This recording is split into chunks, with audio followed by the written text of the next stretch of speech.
Truth is the light in the dark. In the dark. F twice. No shadow can stand where the king is at. King is at. One name remains, we stand right here. Hey. Truth don't bend, truth don't break. Built on a word, not a mistake. Like stays on, no matter the night. Jesus the way, yeah, that's my life. Yeah, that's my life. Yeah, that's my life. I'm not here to hate, I'm here cause I care. Truth in my chest, yeah, I had to share. We were all lost, we all walked that road. Chasing them shadows, carrying low. Man-made lines try blur what's true, they trying. But grace cut through when I finally knew. I mean, no fear talk, I'm calm, I'm steady. Word too sharp, yeah, spirit stay ready.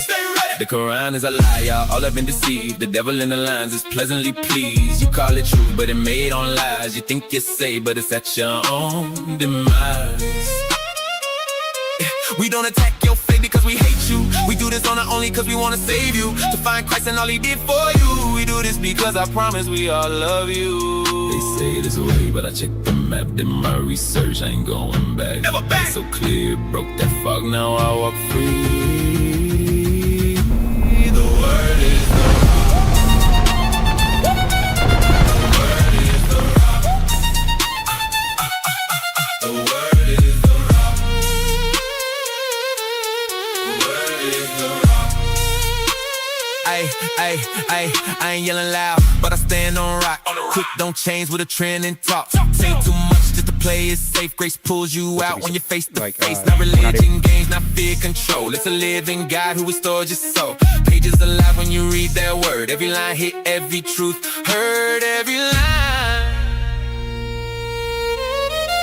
I won't lie just to keep it smooth. Love speaks truth. Got nothing to prove. If it costs me, I still stand tall. I'll stand tall. Truth don't change. It stays the same. Jesus the truth.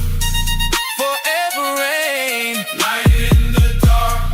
Call his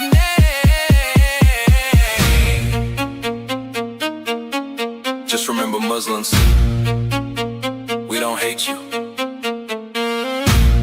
We do this on a daily because we want to save you. Come to Jesus, he's been calling your name. Come home to his glory. Enough of these games. No matter how hard you try to deny him, truth still wins in the end. Forever Christ will reign.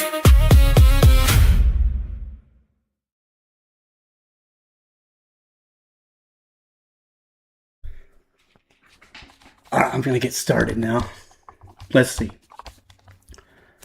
What I want to do tonight. First of all, my shirt is not for the bad guys, if you see it. It's for the good guys. Looking for the return of the Shah in Iran. That's what this shirt is. It's got a rising lion and a lion and a sun. It's not the same thing as the bad guys, the IRGC. Making that clear. But what I want to do tonight is kind of go over a few things. I may go like 3 hours. I don't know how long it takes. But I don't know why. I'm just kind of driven right now to do this stuff. So I'm gonna go over like the Passion Week and put it on a timeline, and I have some slides, old slides that I kind of redid, and I'm just going over the highlights on timing things out on the week prior to starting 6 days before Passover up through it, i.e. the crucifixion. Today is April 3rd, 2026 here, 2026, April 3rd. And that happens to be the same date. Yes, on the Julian calendar, but the same date as when he was crucified. And I'm going to go over all that too in 33 AD. I'm going to redo some of that. I did it on my previous stream, but I'm just going to look over some of that again. But what I'm going to start with, I'm going to use these videos I have, kind of like reacting to them, but there's good information in them. And we're going to talk about like the medical finding, when you look at the crucifixion, what things mean medically and how they line up with, how things are described in the New Testament with how we would expect it to look, and kind of give explanation for what it's describing from a medical point of view. I'm a medical doctor. Also, I'm going to look at the Shroud of Turin, which I believe is real. There's a guy I really like. He does a good job explaining it all. We're going to go through some of that and then see where we land, and then go over my slides as we go. So I'm just kind of doing it my way tonight. So I'm going to start playing this video and kind of talk about it as we go. This is being described, and I'm going to stop here every once in a while and put my 2 cents in. I need to turn this off so it doesn't have an echo. We have no reason to believe that he did anything other than that the day he had his last meal with his disciples.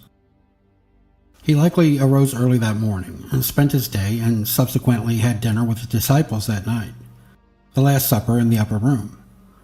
He was then taken prisoner. Real quick. So this is I'm gonna get prompted all the way through this. This has to do with slides I have on the week of crucifixion. Yeah, this is my first set. I want to go over that while I'm thinking about it, because we're to kind of show you on the timeline where things land. Was this the first one of these? Okay. Yeah. Okay.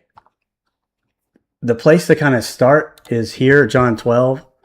Jesus, therefore, 6 days before the Passover, came to Bethany where Lazarus was, whom Jesus had raised from the dead. So they made him a supper.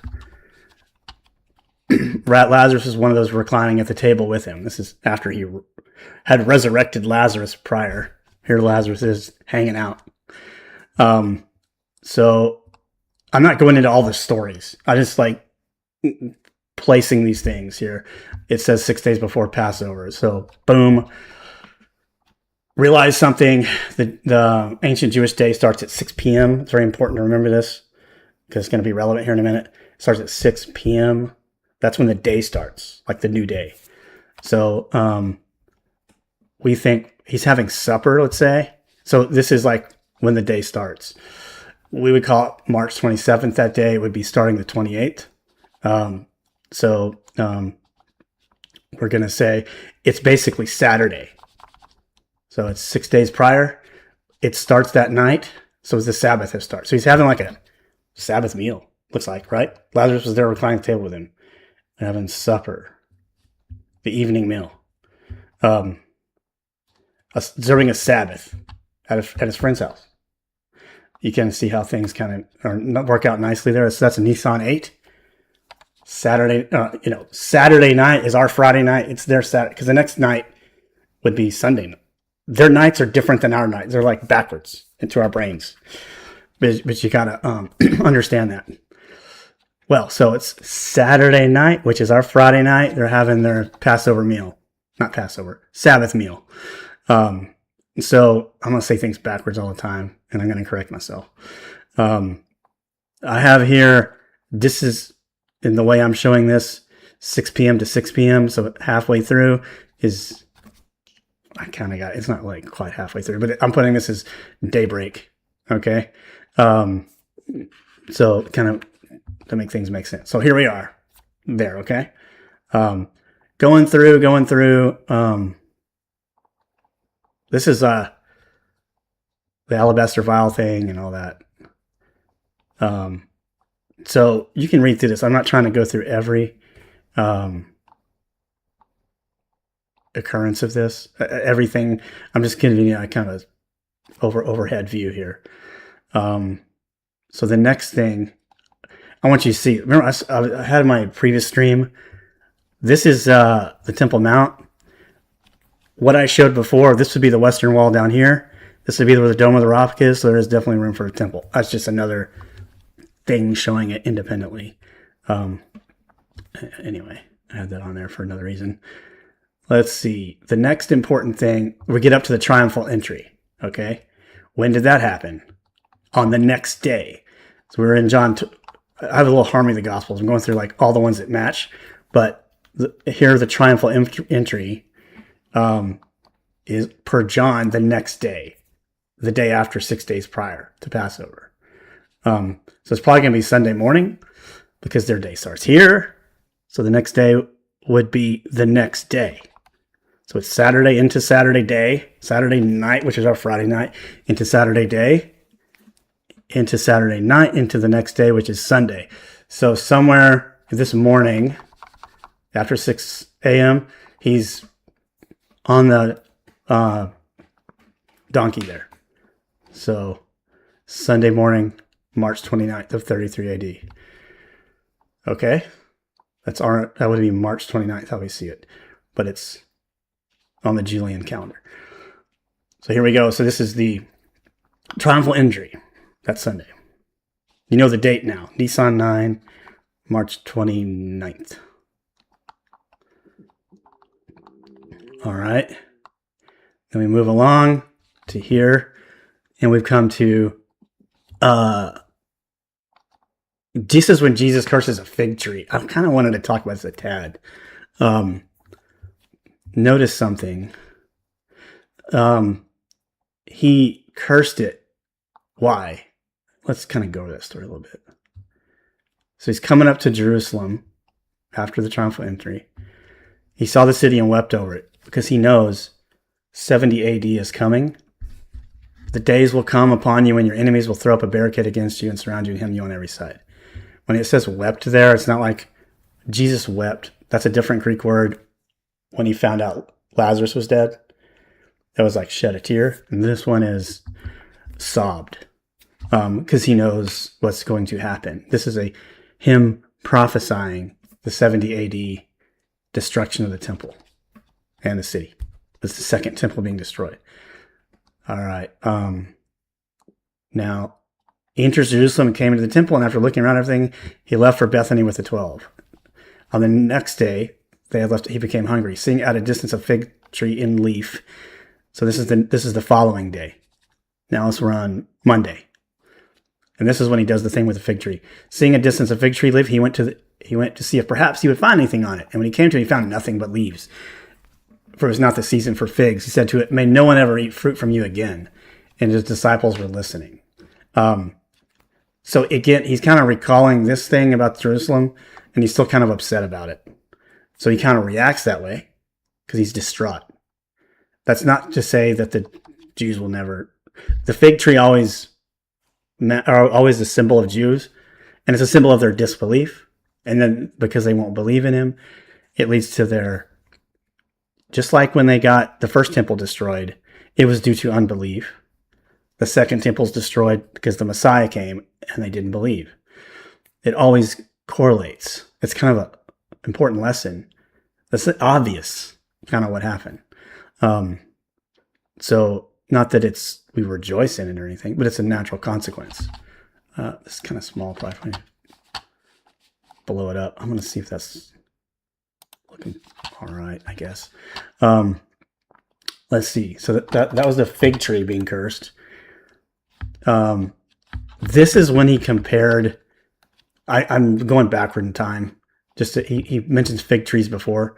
So it's always kind of the same idea: disbelief, not producing fruit situation. Other scriptures that link Israel with the fig trees. Judah and Israel lived in safety. Every man earns vine and fig tree. I saw your forefathers as the earliest fruit on the fig tree in its first season. Each of them will sit under his fig tree. No one will make him afraid. This is when things are all stable when Jesus comes back. So it's a sign of growth, stability, fruitfulness. Fig tree goes with, when it bears fruit, equals faith. Lack of fruit equals no faith. When it comes to a fig tree, it's talking about Israelite faith, Jewish faith. There or not. If not, equals destruction. If there, equals return of Messiah and stability.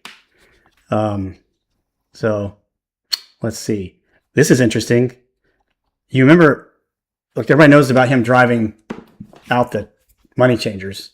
He clearly did it twice. The first one was at the beginning, like toward the very beginning of his ministry. This one is at the very end. Why? It's again the same issue, right? It's disbelief. And it's turning, they couldn't see the truth at the time because they were so into the false religious stuff they were doing, to the point that it had completely blinded them to the presence of the Messiah. And so that's when Jesus did his thing. So this is actually the day. We're still on this day, March 30th, which is Monday. I'm trying to keep track of it pretty well. Okay. Yes. And so the next thing is, that's also talking about, these are the parallel passages. So it's in Matthew, Mark, and Luke, the synoptics. All right. Now I'm recalling the first. This was Passover number 1. Then this is now Passover number 3. Yeah, 3 or 4. I'm going to show you a list of them in a minute, so I don't need to go over that right now. All right. This is the conclusion of the cursed fig tree. As they were passing by in the morning, so it's the next morning, Tuesday morning, they saw this fig tree that he had cursed the day before, now withered with its root from the roots up. Being reminded, Peter said, Rabbi, look, the fig tree which you cursed basically yesterday, because now it's the next day, has withered. And Jesus answered and said, I want you to notice something. Before, what did he say? I know y'all probably hate me going back and forth like this. May no one ever eat your fruit again. He said that out of like hyperbolic frustration, right? But when he shows up the next day and the disciples pointed out, because it's shriveled up and everything, lack of faith, so much so that it has no roots anymore. Jesus said, have faith in God. Truly I say to you, whoever says to this mountain, he said this more than once. Also, I want you to realize that like teachers often say the same things 100 times, different places. So it's no surprise that they use the same metaphor in subtly different ways when it gets their point across. So that happens here. I'm not going to go into that in full detail. I'm going to flip past the slide. You can pause it and read it if you want. But I want to just, with this one, make it clear. When you have faith, he's talking about, it may not look like belief will return to Israel, but it will. Have faith in God. Truly, whoever says this mountain be taken up, cast in the sea, does not doubt in his heart, but believes that it's going to happen. Therefore I say to you, all these things which you pray and ask, believe that you have received them. They'll be granted to you. Whenever you stand praying, forgive if you have anything against anyone, so that your Father who is in heaven will also forgive you your transgressions. This is probably a little added thing by a later scribe, kind of stating the opposite conclusion more as a instruction. So it may not be in the original text. Doesn't really matter. But the point is, he wasn't saying it was going to be cursed for. He said, have faith. It's hard to say. It's hard to see it happening, but it will one day, which is an end time thing, which I'm going to keep going over that as I go through my stuff. I'm going to make sure nothing's wacko. Okay. Let's see. So we're still here. I just showed you. We're on Tuesday, March 31st. And then I'm not going to go through all that. He mentions different places. Mulberry versus fig versus mustard. It makes the same connection between all of them. It's related to degree of faith and kingdom of God. But that's what I wanted to say there. I'm just kind of tracking the timeline of the Passion Week, right? I'm going to keep looking at this because really the next events on this Tuesday, he just went over the fig tree. He starts doing this whole, I wonder if I can just subtly show it. There's several slide sets here that all happen on Tuesday. He teaches in the temple Tuesday, March 31st, 33 AD. This all happening when you look at them all together on one day. And he gives his Olivet the Olivet discourse about the end times on this day. It's just, here's Matthew 21. Matthew 24 is still on this day. The end times are still on Tuesday, March 31st. I have a whole slide set just on that. Just on that. But it's still the same day. So I'm not going through all that right now. That's not the point. I will another time. I promise. Then it's his Last Supper. All right. Did I? Yeah, I do. Okay. All right. This is where I'm kind of going over the days, but let me get this popped out. Okay. The Last Supper. I want you to realize something. He's crucified on Friday, right? On Thursday night. What day is that? I just was describing over here. So what day is Thursday night in the Jewish sense? It's Friday. What day is Friday? Nisan 14th. So what is he doing on Friday night? He's having a Passover Seder. That's what he's doing. That's what the Last Supper is. They called it supper before here, remember? Here's the Last Supper. Because he's going through all this, goes through his whole, a lot of teaching and stuff. And all the things that happen with, Judas getting filled by Satan and popping out of there to set up the betrayal and everything. That all's happening during that Last Supper. That is Thursday night, which is, according to us, but Friday night to them. So it's Nisan 14. Then the next day, that's when they sacrifice the lamb. So that's what he's doing there. So 3 days and 3 nights in the grave. Thursday night is Friday. So he's crucified and taken off the cross by 3 p.m. And so that is, you would include inclusively the full days counted and the previous night, which is still part of that day. That 24 hours counts. According to Jewish reckoning, it's kind of idiomatic to say 3 days and 3 nights. It's including the entire day and night of the day you're talking about. That's what they mean in the first century way of using that term. It's idiomatic.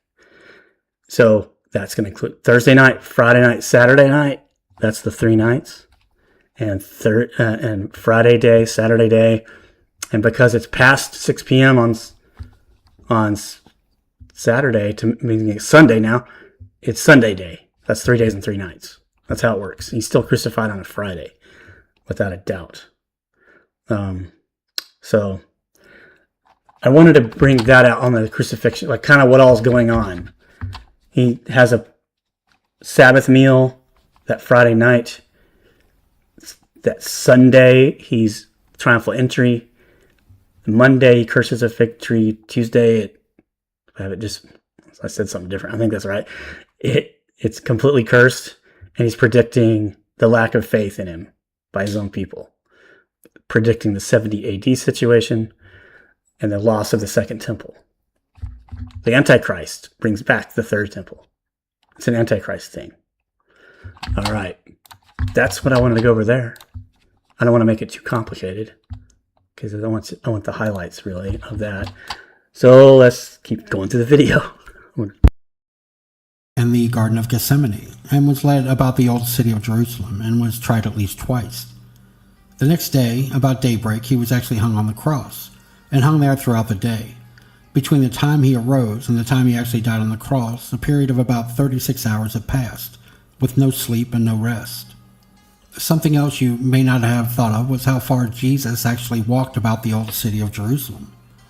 We know he was led about from the chief priest's house to Herod's to Pilate's during the time he was being tried. And we know he was led about the old city of Jerusalem. If you add it up, he walked about 2.5 miles that last night.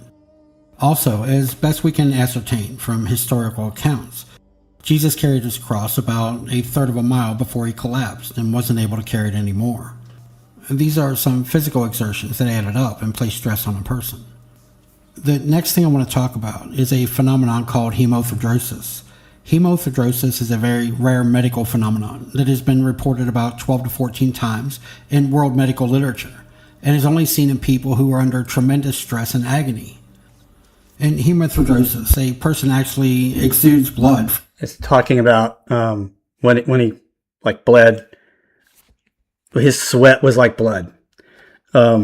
It could have been blood because under stressful conditions, he may have ruptured capillaries, and it's been known to happen. It's been reported that are around the sweat glands. From every sweat gland in their body. Each sweat gland, it has a small capillary that surrounds it, and in hemofibrosis, that small capillary ruptures. As it bursts, the person actually bleeds into their sweat glands. Instead of perspiring sweat, if you will, they actually perspire blood. The Bible gives us an excellent description of this phenomenon, saying that the Lord's sweat became as drops of blood. Indeed, every pore of Jesus' body oozed and drained blood. Now, I believe that Christ was a man, just as any one of us. But at the same time, I believe that Christ was God and knew the terrible fate that lay ahead of him. He knew the job he had come to do on this earth, the mission he had to fulfill. And I believe the man part of Christ dreaded this agonizing death and torture that lay a few hours ahead of him, just as much as any of us would. We know he prayed in the Garden of Gethsemane, saying, "Father, if it be your will, let this cup pass from me." But he submitted his will to his Father's. There in the Garden of Gethsemane, Jesus was under as much anxiety and physical stress from an emotional standpoint that a human could experience, knowing that in a few hours he would be delivered into one of the most agonizing and brutal deaths ever recorded in history. Why didn't the Lord bleed to death if he bled out of every sweat gland of his body? If you've been to Israel, you know that this time of year you have warm days and cool nights. It was this cool night air that probably caused the Lord's damp skin covered with sweat and blood to chill, causing the capillaries to constrict and stop bleeding. The cold air causes the blood vessels to constrict and causes the blood loss to be minimal.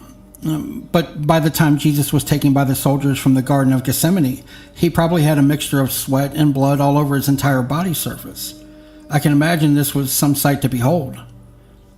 Let's talk about the scourging. Scourging was a horrible torture that Roman citizens were forbade to be scourged.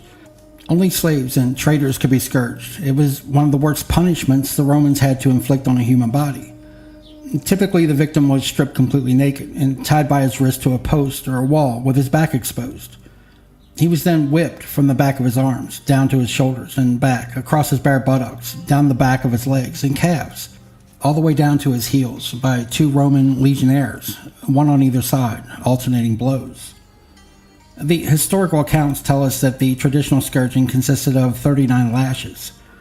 If you can, imagine 2 large, strong, burly Roman legionnaires, someone that we would equate to, say, a pro football player today, with a wooden-handled whip about 18 inches long that had 9 leather thongs, something akin to what we would call a cat o' nine tails.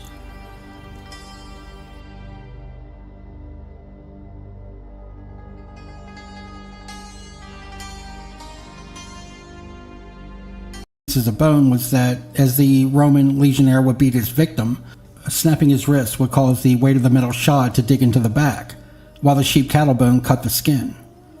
As the sheep cattle bone lacerated the skin and actually dug in under the surface of the skin, the skilled and trained legionnaire could whip his wrist and literally lift small shards of skeletal muscle out through the skin, leaving small ribbons of muscle about 2 inches long hanging through the skin. One lash with this whip, one thong, would make a cut about 2 inches long and about... I just want you to pay attention to the thing about the muscle, because he probably had a lot of muscle damage throughout the whole thing, which is important from what's found. What interests me the most about the Shroud of Turin, some of the hematologic evidence on it, the blood evidence on it, how it correlates with this pretty well. I'm gonna show a study, but kind of give the overview of it. About 3/4 of an inch deep. To put that into medical terms, that's a cut that would take about 20 stitches to close. So with one lash, one swing of the whip, a total of 9 lacerations could be inflicted on the victim. Each laceration 2 inches long and 3/4 to 1 inch deep.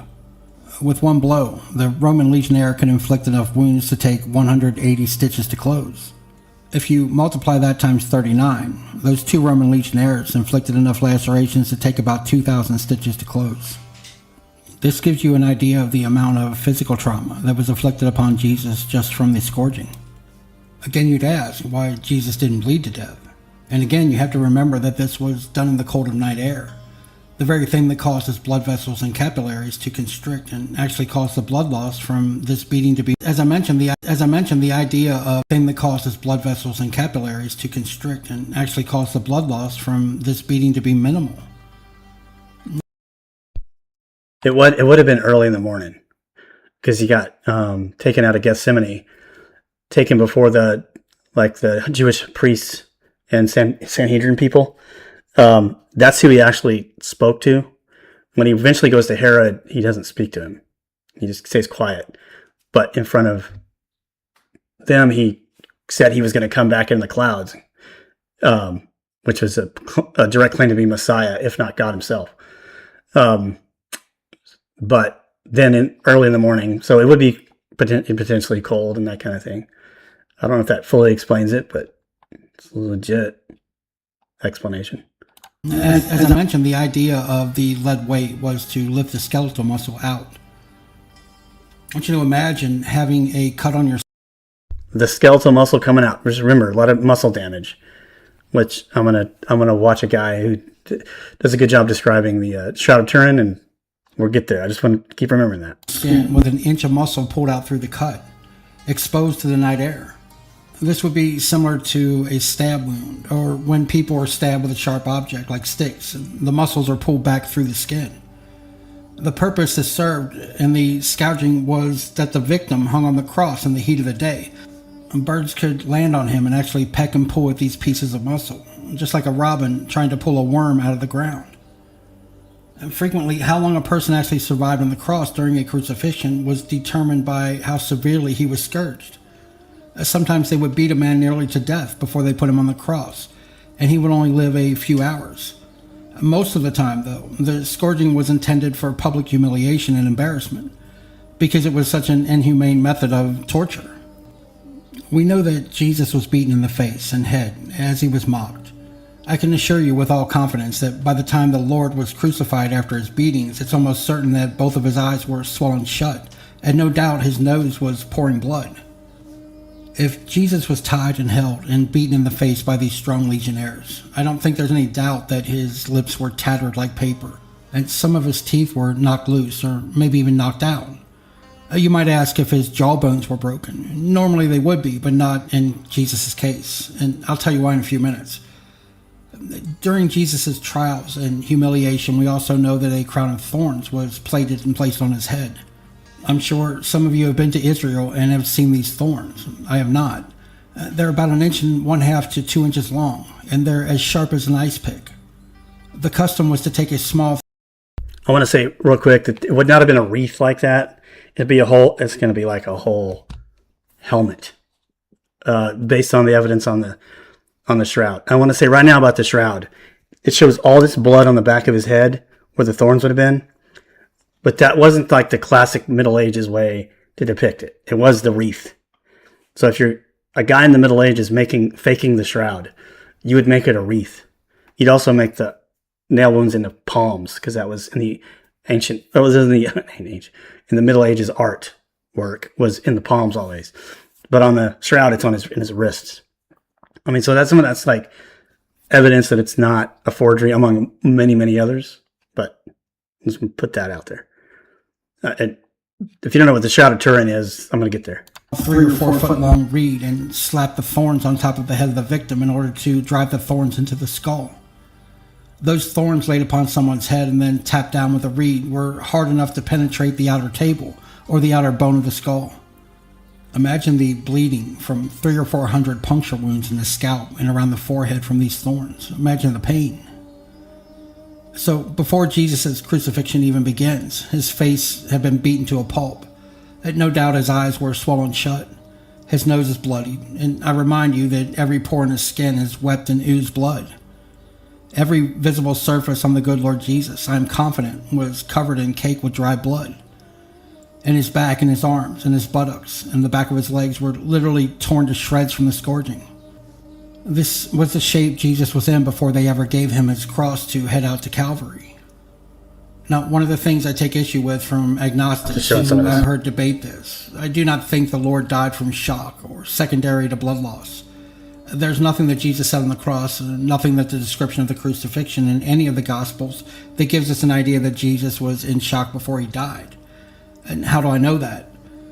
When someone is shot or hit by a car, they're not sitting up and talking to you. Their eyes are glassy, their color is pale. Their blood pressure is about 60 over nothing, and they are barely conscious, if conscious at all. See, Jesus never lost consciousness. There's nothing in the description of his trials, his scourging, or his time on the cross that tells us he was incoherent mentally or lost consciousness. Of course, he was talking up to the end. He's the one that gave up his spirit, I think the guy's going to say. And he said, "It is finished," at the very end. Yeah, so he'd never lost enough blood to be unconscious. And something else, a physical stress. Everything in the Bible tells us about the life of Jesus is that he was a healthy, early 30s male who lived through a rough life. He didn't have a home. He probably slept outside, and he walked everywhere he went. He was probably, as we would say, as tough as a pine knot.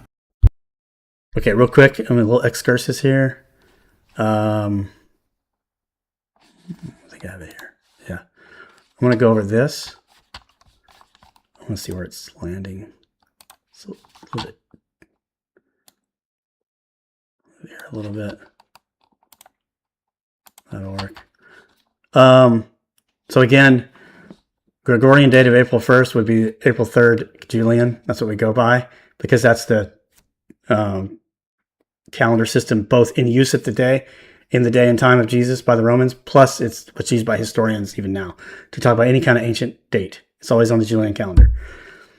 Now, so this is reported as Gregorian, so it's April 3rd.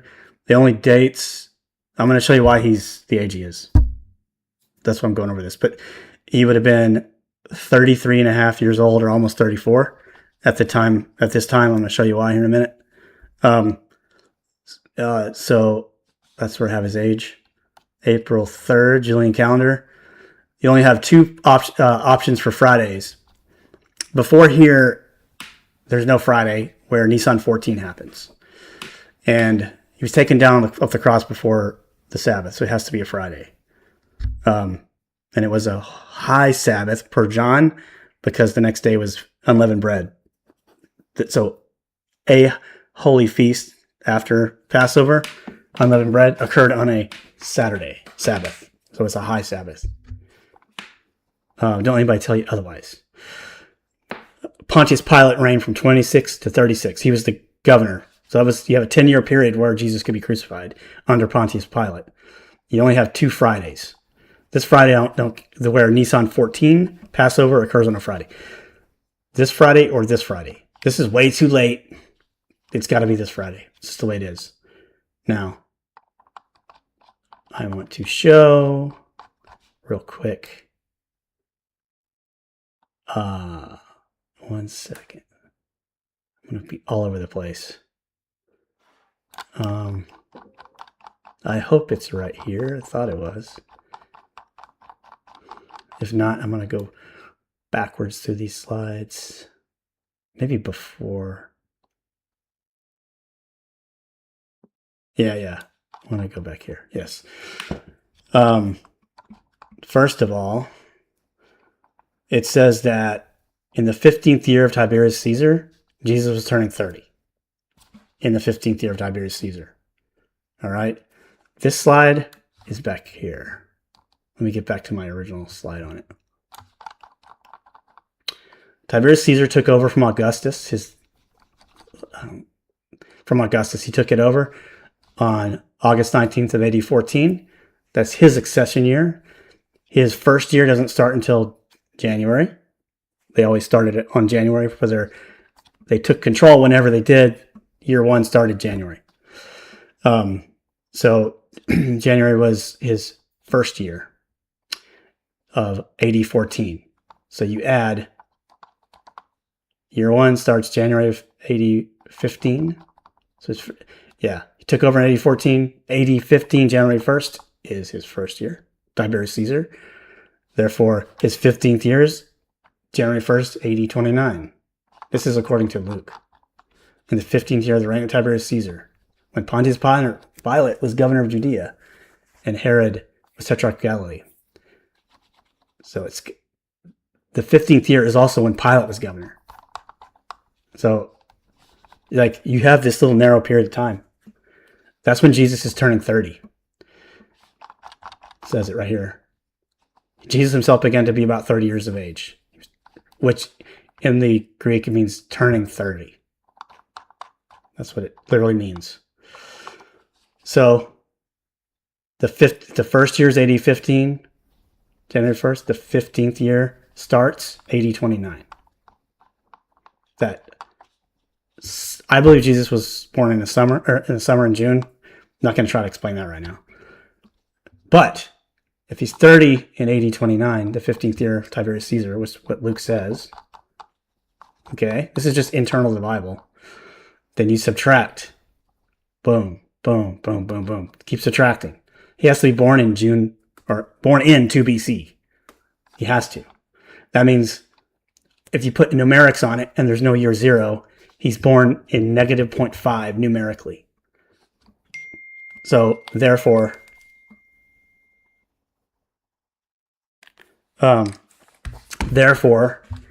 it's around year 0, right? But there's no year 0. It's 1 BC turns into 180. There's no 0. So to do math, you have to do it the way I'm showing you. That's why 2 BC is minus 0.5. I'm not going to go into all that again, but 180 is 1. 1 BC is 0 numerically. 2 BC is minus 1.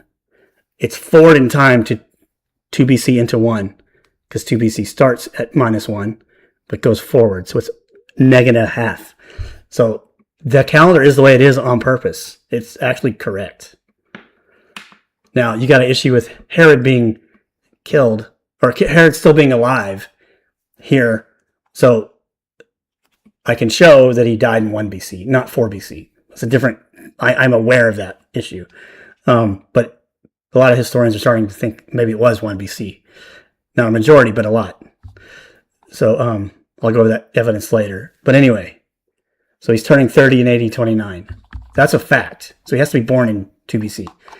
All the early church fathers said he was born between 2 and 3 BC as well, when you compare it to our calendar. All of them have a long list of them.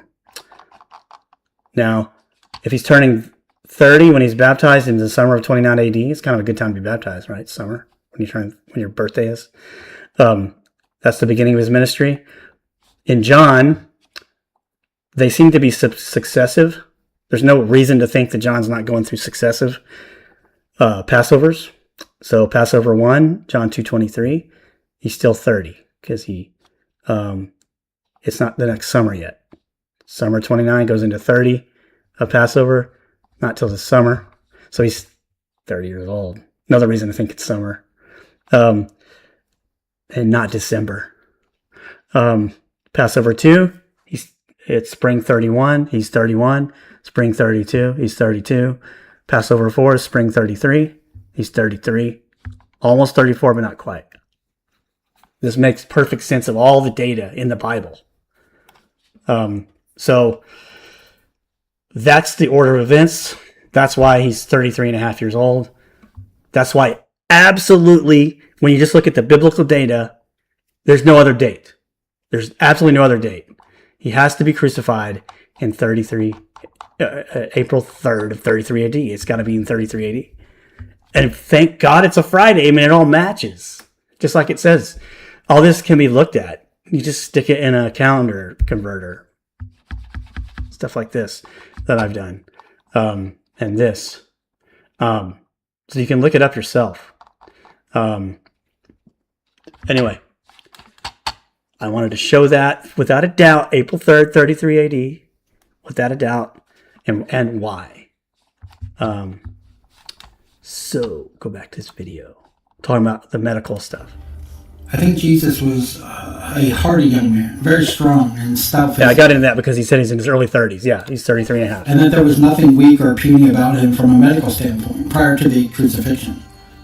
As far as emotional stress, I don't think Jesus had any kind of nervous breakdown. He was certainly under stress in the Garden of Gethsemane, but nothing that he said on the cross gave any indication whatsoever that he was decompensating mentally, even during his gravest hours on the cross.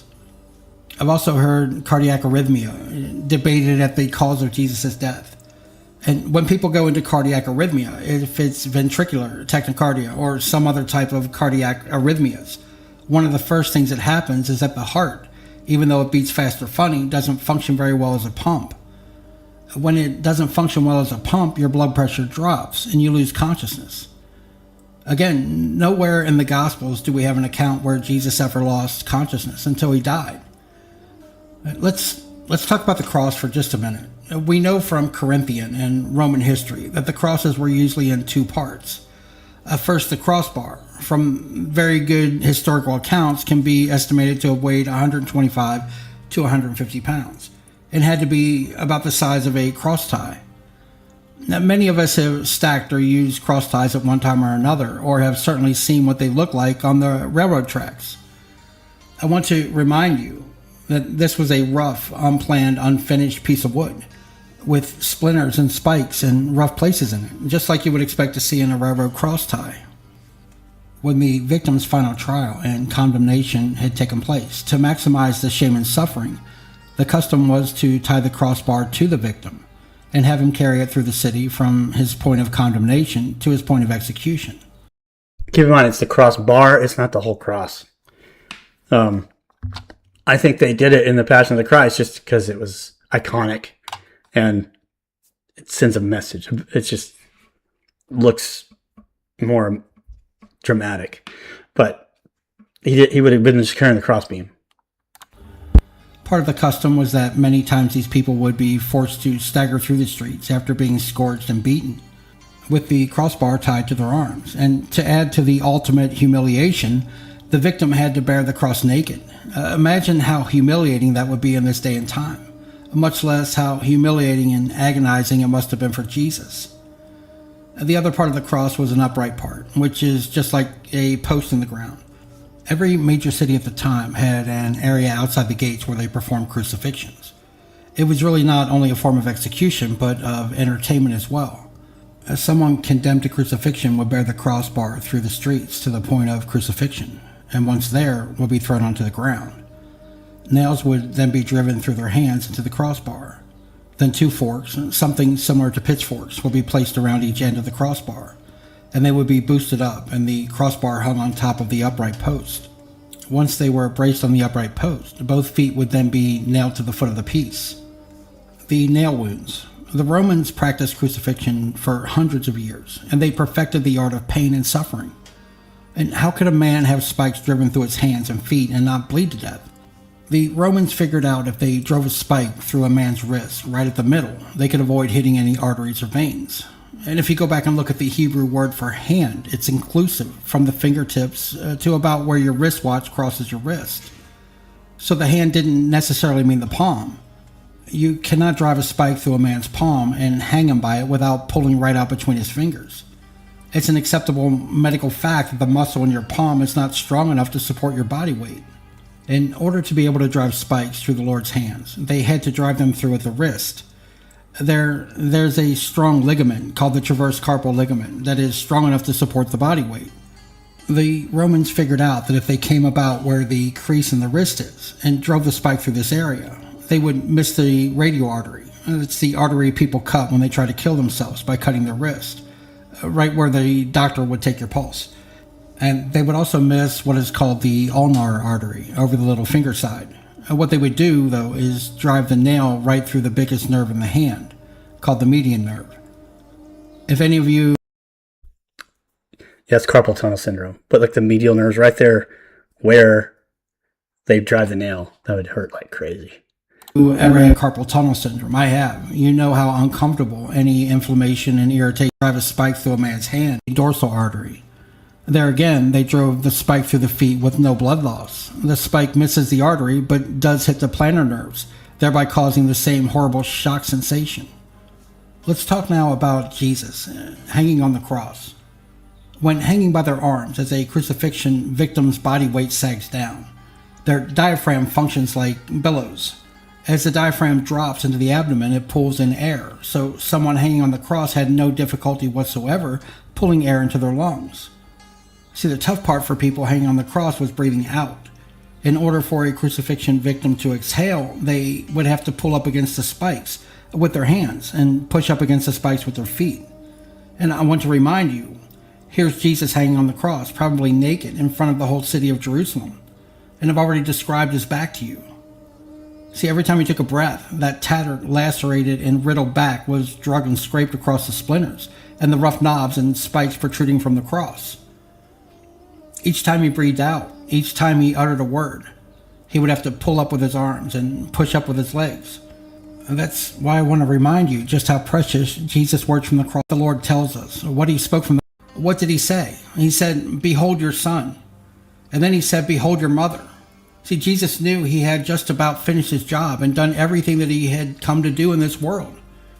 Finally, when he had done all of that, he said, "It is finished."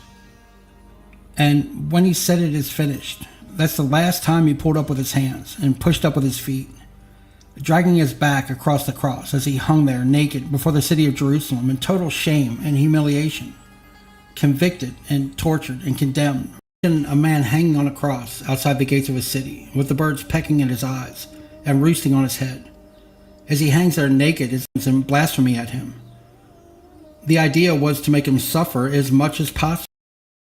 Do when they simply grew tired of watching this agony and suffering, or when they had something better to do and wanted to end the crucifixion. They would take a spear and swing it like a ball and bat and hit the victim in the shins to break his shin bones. They break the tibia and then the fibula bone. And many times they would have to beat the legs for 5 or 10 minutes until they finally could break the shin bones. It takes a lot of force to break your shin bones. With the shin bone broken, the victim could no longer push up to breathe. Why didn't they break Jesus' legs? If you go back to Psalms, I believe 34th chapter, it says, "Not a bone of his body was broken." This is why Jesus' nose and jaws and cheekbones should have been broken, but couldn't have been. The 34th chapter of Psalms wouldn't let that take place. And that's why the Roman centurion was smothered to death, because you could no longer push up with your legs. You laid there sagging, unable to breathe out, and you were asphyxiated in about 4 to 6 minutes. And that's how the 2 thieves died, but Jesus was dead already. Now, why would a young, strapping, healthy man be dead after being on the cross for 6 hours? There's absolutely no medical explanation for it at all. And excuse my interpretation here, but the Lord had no business being dead. He should have been alive just like the other 2.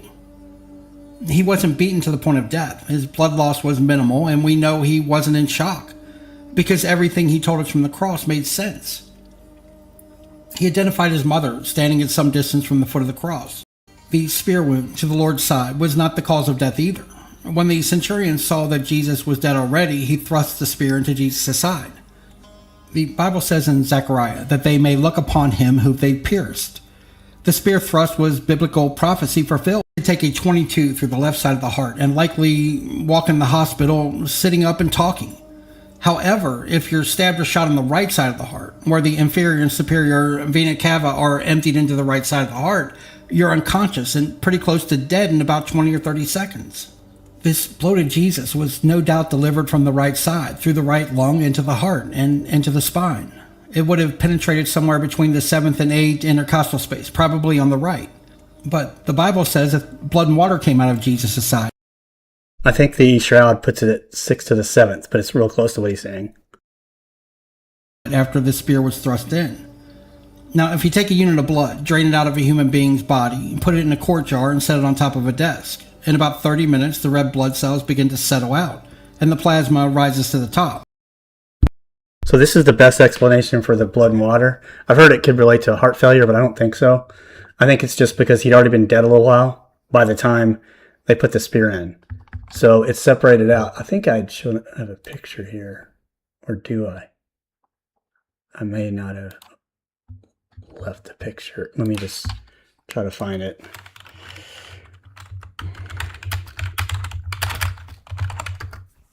It'll show a... right. So the plasma, like the red blood cells and white blood cells, this middle is the white blood cell. I'm gonna make sure it's like coming on the screen correctly. Oh man. Yeah. What does that look like? Okay.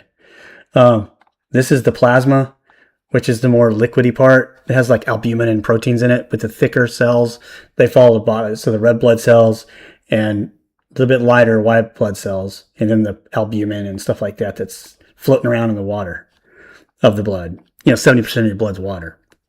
That layers out at the top. So you've got it layering out in his heart and maybe his lung cavity, like the pleural space between the lung and the chest wall. You have that membrane around it. But it leaked in all the blood in there, and then the blood settled out. And so when they put the spear, the plasma came out separated from the red blood cells, probably because he'd been up there for a little while dead. That's the best explanation, I would say, that I've heard. The plasma separates from the red blood cells. So when the soldier thrust the spear into the Lord's side, Jesus had already been dead for 30 or 45 minutes. Maybe you've never thought about that. The spear wound did not take the life of the Lord Jesus. He was dead already when they thrust the spear into his side. So let me conjecture a little bit about what I think. I think there's a very good description of the crucifixion in the Bible. And there's very good medical evidence that can be pulled out of that description that tells us that the Lord did not die in the manner that most crucifixion victims die. When the Roman centurion went to him to break his legs, he was dead already.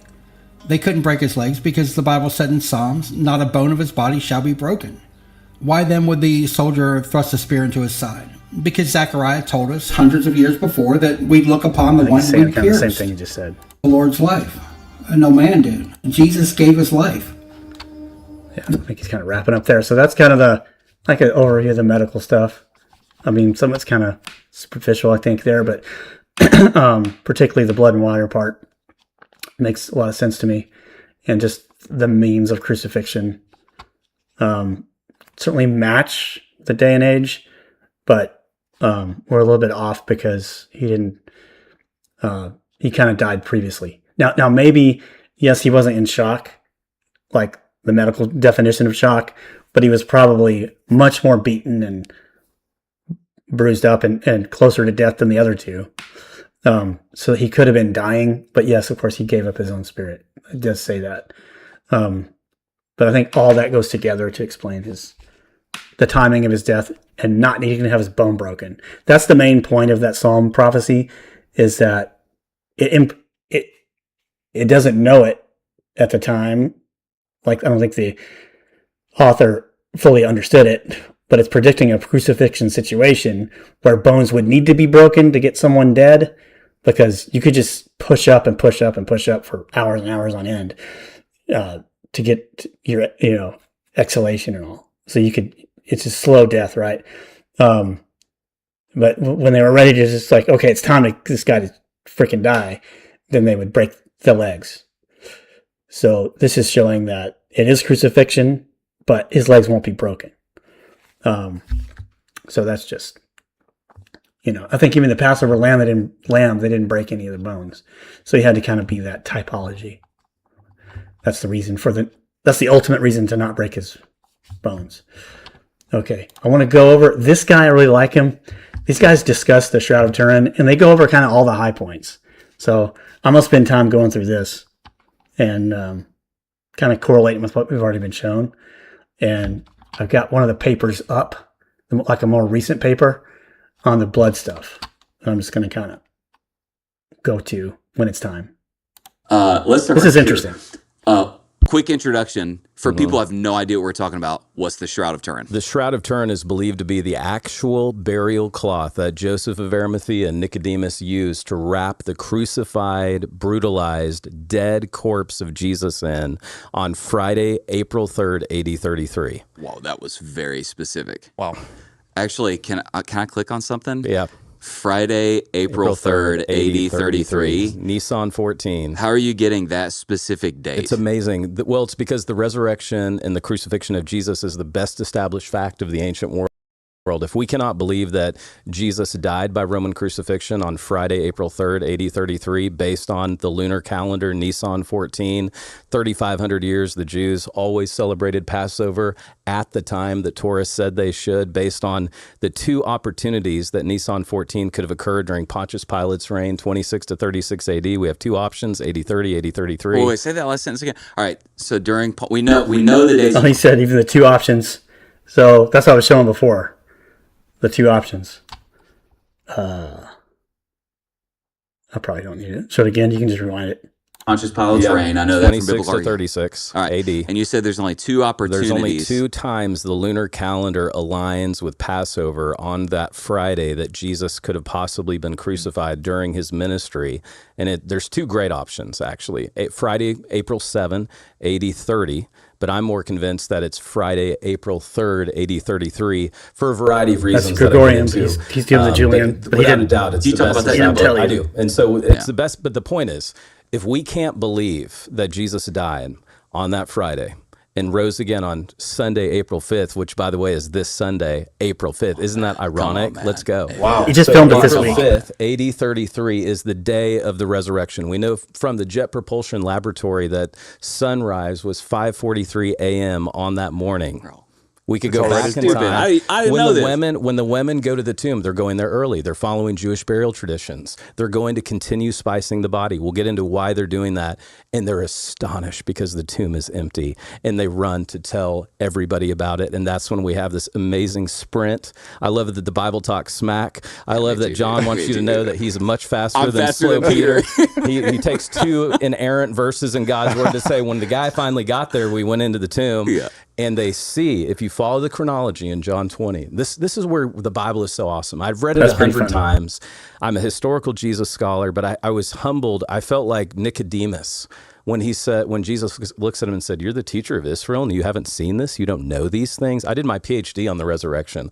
I've published 300,000 words on the resurrection. I was conditioned to be a skeptic on the Shroud. So I feel like the intro, I'm just mirroring you because I'm chuckling to myself. I've been through all of those things. And now I believe the Shroud is authentic, Pastor Josh, because I'm not irrational. Okay, because I'm not That's great. irrational. So, all right, to lead this in, because I want you to get some of this stuff that when I heard it for the first time, legitimate. I'm upstairs in my little hangout room. Everyone's about to get Shroud pilled. Dude, it's We're going to take the red pill. Here's You're what we're gonna gonna be do. a Shroudy. So for people who are listening, here's what we're gonna do. We're gonna let Doc Jeremiah do his thing, and then what I'm gonna do. And he told me before the podcast not to tell him what This objections is I'm gonna legit. throw at him. Yeah. So you're gonna do your thing, and These then are all throughout. AI anyways, I know. So. Stop. I had some help from a researcher also. So I'm gonna throw at you. I'm about to watch this whole thing. Strongest objections to the legitimacy of this thing. Let's see what you do. Let's go. So there are. Talk about real quick for people who are unfamiliar. We actually have Bible verses about the burial cloths. Yep. Reference those real quick so people know what you're about to do. So what we're doing here is not anti-biblical. It's in the Bible. It's fascinating to me that all four Gospels, we have 89 chapters in the Gospels, all four Gospels lead up. 1/3 of those 89 chapters are about what happened that Easter weekend. And they all mention the evidential detail. Just keep that in mind because people sometimes have an issue with the end of Mark. But the whole thing is, even Mark is about the crucifixion, death, burial, and resurrection of Jesus. If a third of it is of the gospel accounts are about that, that's just the way it is. That there were burial cloths. Matthew, Mark, and Luke use the term athonia, which is exactly what's behind me right now, what people are looking at, a fine linen burial cloth. He has an accurate replica. That's what this guy does. He goes around talking about it all the time. Again, this is from this week. weave. John's gospel comes along and gives us two other details. It talks about the sudarium, which is the face cloth that the disciples find in the corner of the tomb. That's the one he and folded. then right, and then we also hear the strips of linen, and that, is Athonia. Sindon is what's in Matthew, Mark, Luke, and John. Let me be clear. Sindon is Matthew, Mark, and Luke. John is Athonia and Sudarium. So we have three different terms for burial used in the Gospels. All four Gospels make a very specific point that One of them says strips, but there was a strip that kept the face up so it wouldn't fall, like the jaw. And then the different pieces can be considered strips because you got the facial and it wasn't wrapped like a mummy though. It was wrapped like a Jewish way, which is a full cloth, and then just pieces for the face and jaw. That's the strips. It uses all those terms. chronologically speaking, when John saw the linen cloths lying there, he saw and believed. Yeah. So that's my hope for the payoff of the broadcast today. You mean like John, did he not believe before that? Oh no, he was a follower of Jesus. But when he saw the shroud, he really believed. Okay. So that's the payoff of this broadcast. Watching it all the way through is your faith is going to be strengthened, and you're going to have a measurable strength. You're going to have a 1 Corinthians 15, 57, 58 experience based on this broadcast. Amen. I promise you. Okay. All right. So let's get into it. It's biblical. All right. What am I looking at? Okay. And why do you think this thing's legit? I think it's legit because, first off, the Shroud of Turin, I was utterly skeptical of it until I actually bothered to get past the sound bites and look at the substance.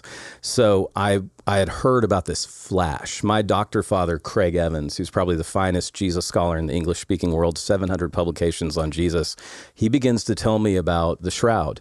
And he's like, Jeremiah, we can't quantify the amount of power. You should really look into this. Then my pastor, Jack Graham, on a Friday Shout morning... out. We love Dr. Graham. Some of the stuff he'll eventually mention, I've got a paper I'm going to show you, where it kind of backs up some, like this guy's not making this stuff up about the Shroud. So the Shroud, like, they didn't really explain it fully, but this is like the burial cloth of Jesus that has been preserved throughout the years and kind of showed up in the Middle Ages, but there's evidence it was in existence prior. When you look at some of the writings of the church fathers, like Eusebius, like there was a piece of linen that was going around that was considered to be ancient. So this thing is not so much a relic as it is a artifact and subject to testing and all that. But they've done like legitimate testing on it, written legitimate papers. Like, not gonna do it yet. Like this one that just came out in 2024. But I'm gonna go back, keep watching this. I love him. He's the OG. He tells me on a Friday morning men's Bible study, after I've been kind of tinkering with the Shroud stuff a little bit, and he said, well, get up and just share what you're learning. And guys, then I was like, there's video of this. I was like, no, I'm not going to stake my academic reputation on this, but let me just share what I'm learning. But here's something for all the dudes watching. I'm looking out there at the time of my son, Justin. I have 4 boys, 1 daughter. Justin, my son, who, to get him to talk about football or Xbox or girls for anything more than 1 sentence is an impossibility. He is locked in spiritually. Okay. And I'm just sharing about the resurrection and all the facts of the Shroud. And I'm watching this is a 6:30 a.m. Bible study. I'm watching my 11-year-old son, and it is impacting him. And I was like, brother, I will go all over the world to research this. Amen. If it gets you excited about your faith. Good job, Dad. So then I'm in Jerusalem.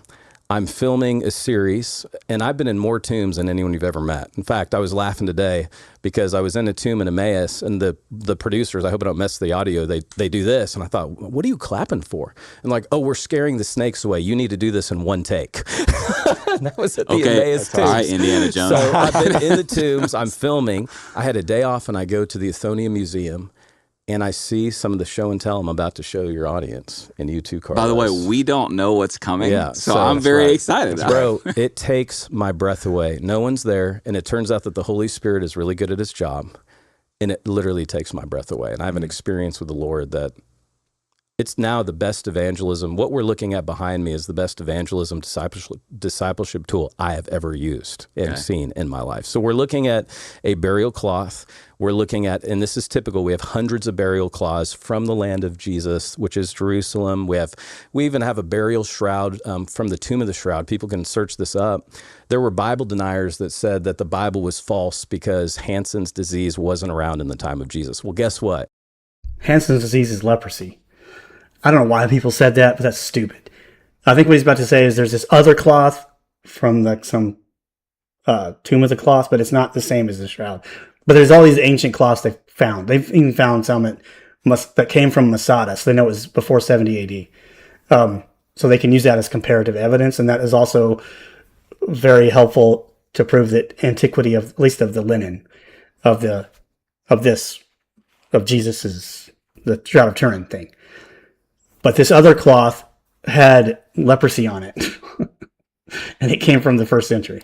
The tomb of the Shroud. That's what he's talking about. It was so airtight that when we discovered it 20 years ago, it actually has flesh on it, hair on it, and it has Hansen's disease on it, and it's dated from the time of Jesus, showing that there really was leprosy. Now, wait. You said the tomb of the Shroud that we discovered 20 years ago. What is that? That's just another shroud tomb. We have so many shrouds. Yeah, it's a different one. I'm just making the point that we have lots of shrouds. We still find those? We still find them. And this one actually had leprosy on it, proving that Jesus really did. This one? No, the tomb of the Shroud. I'm just giving the example. We have guy's not shrouds following. at Masada where you've been. Lots of shrouds at Masada.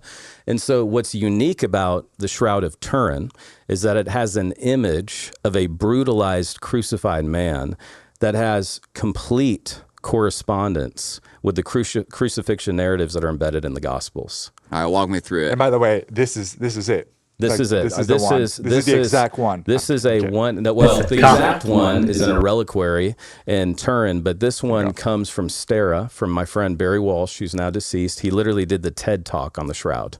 So we acquired, based on our really good friendship, I acquired this from his organization, and now we use this as this tool. And so what you're looking at, that's 14 feet wide by about 3 feet 7 inches. And this is to scale. Matches. It's a 1-to-1 scale, and it matches. No one else was crucified in the Roman Empire the way Jesus is. This is the crazy thing, the blood type that's on it. 2 Jewish hematologists studied the blood, Helen and Adler. They're Jews. They don't have a theological axe to grind. It's type AB blood. It's human blood. And the reason the blood is still red 2,000 years ago is because this blood has been traumatized. It's from a traumatized individual that when you're experiencing torment and trauma, your red blood cells break down and create extra bilirubin. They secrete it, and that's what's kept the blood red all of these years. And there's blood all over the Shroud. Type AB blood is Semitic blood. Less than 6% of the world's population has it. If there was ever a priestly line of blood, it'd be type AB blood. So it's human blood. It's not animal blood. It's blood from a traumatized person. I read a recent hematological report. The blood itself has high levels of ferritin in it, which means the crucified man was experiencing organ failure, kidney failure. To clarify that, when you have high levels of ferritin, ferritin is it's used for like iron metabolism stuff, but it's under stress, under trauma or sickness or illness that's severe, the ferritin level rises. It's called an acute phase reactant in that setting. I'm gonna put ferritin as an acute phase reactant. So that's when it goes up, it can be a sign of just inflammation and damage to the body, including trauma. Now, he's going to mention creatinine's up as well, and creatinine comes out of the muscle. So when you get a lot of muscle injury, which he would from the scourging and the flogging, it was pulling out muscle and all over his back and maybe his front too, but a lot of muscle damage that way, then of course you're going to have high creatinine. So they've done tests on the blood and there is high creatinine in it.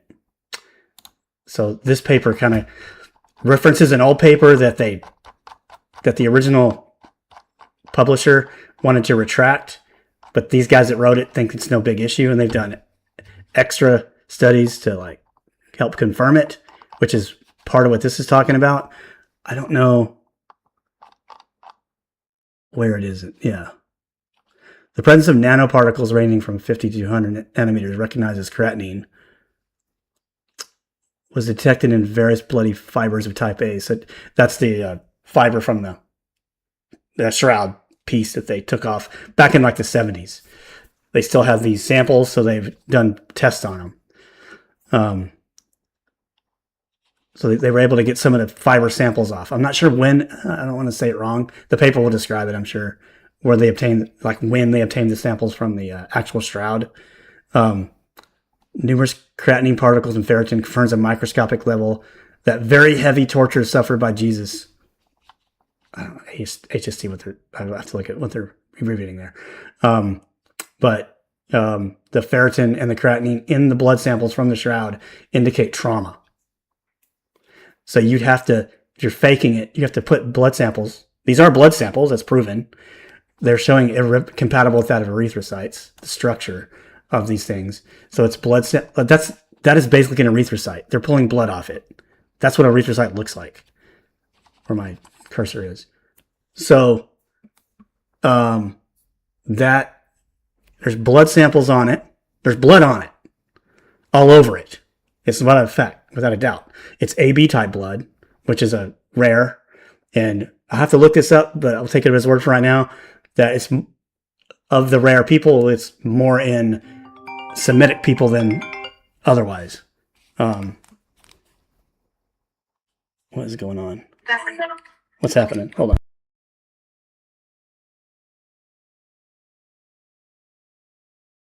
All right, that's my son. But the presence of those things in it indicate heavy trauma. So you have to take that blood on the Shroud from a traumatized human if you're going to fake it. I just don't think they would have gone to that extreme, honestly, to fake it. No, they wouldn't have. They would have to anticipate we could test it if it was in the Middle Ages. Why? I believe he lost 1/3 of his blood volume during the flogging, and its high level of creatinine. He was dying. So again, if you were going to hoax this from the blood just samples from the blood samples that were in the fibers, these are published in academic journals. So here's the bottom line: 102 academic. I definitely disciplines go more with this Shroud. Type of interpretation. 600,000 hours of scientific research, and I believe the Shroud is authentic based on their research because I'm not irrational. They all cannot explain how there's an image in the Shroud. So if it walks like a duck, quacks like a duck, it might be a duck. So, all right. So, like, you've kind of dipped your toe in the water here. All right, walk me through everything that's here. Okay, that most makes compelling. That makes people go, dude, that may have been that's the burial shroud of Jesus. Well, and then how? What's the theory on how the image got on there? All the stuff. Well, and also I want to pull up. I have a 13-second video from C.S. Lewis's bedroom. I had lived in Oxford. I was going to ask you about this. Did my doctorate there. Had been to the kilns numerous times, and I took my pastor there recently. And I had never, because again, I didn't care about the Shroud. So maybe I saw it, maybe I couldn't care less at the time. Well, during all of this phase of research, we literally go into C.S. Lewis's bedroom, and we have a Lewis scholar who is guiding us, and they take us into C.S. Lewis's bedroom. And he had a fire. It's a very modest bedroom, by the way, but he had a fireplace. And above the mantle of the fireplace is the picture of the man of the Shroud. Yeah. And I asked the question, I said, tell me about this, because, I mean, Lewis is no Catholic, right? And think about it. He dies in the 1960s. He has Henri's photo, which is 1931, I think. The next, that was like high res for its time in the 1930s. And she said, oh, yeah. In fact, if we have the video, it'd be cool to pull it up. This is 13 seconds. This is 13 seconds. This is me. This is a C.S. Lewis scholar. We're in his bedroom right now, you guys. Okay. He says it. I literally pulled out my iPhone and said, wait a minute, you got to say that again. Wait, is that the wardrobe? No, probably. All right. So Lewis kept an image of the Shroud of Turin above his mantelpiece as a reminder that our God had a face, and of the incarnation. Wow, here it is, and we're in his bedroom right now. Lewis kept C.S. Lewis an image of the Shroud, so every morning his feet hit the ground. He knew our God has a face. Jeremiah. I never knew. C.S. Lewis attached meaning to it. He didn't even, I think he said, like, I don't know for sure if it's real or not, but it captivated him for some reason. for people watching this, they'll be like, well, that photo doesn't look like this photo. Can you explain that for people? Yeah, so in 1898, you guys, photography is invented in the 1840s. There's no professional photography in 1898. A Christian man by the name of Seconda Pia decides he wants to take a picture of the shroud. We'd always known there was an image on it throughout church history. But dude, something happened in the darkroom. So this is before celluloid film. This is before the days we could take pictures on our phones.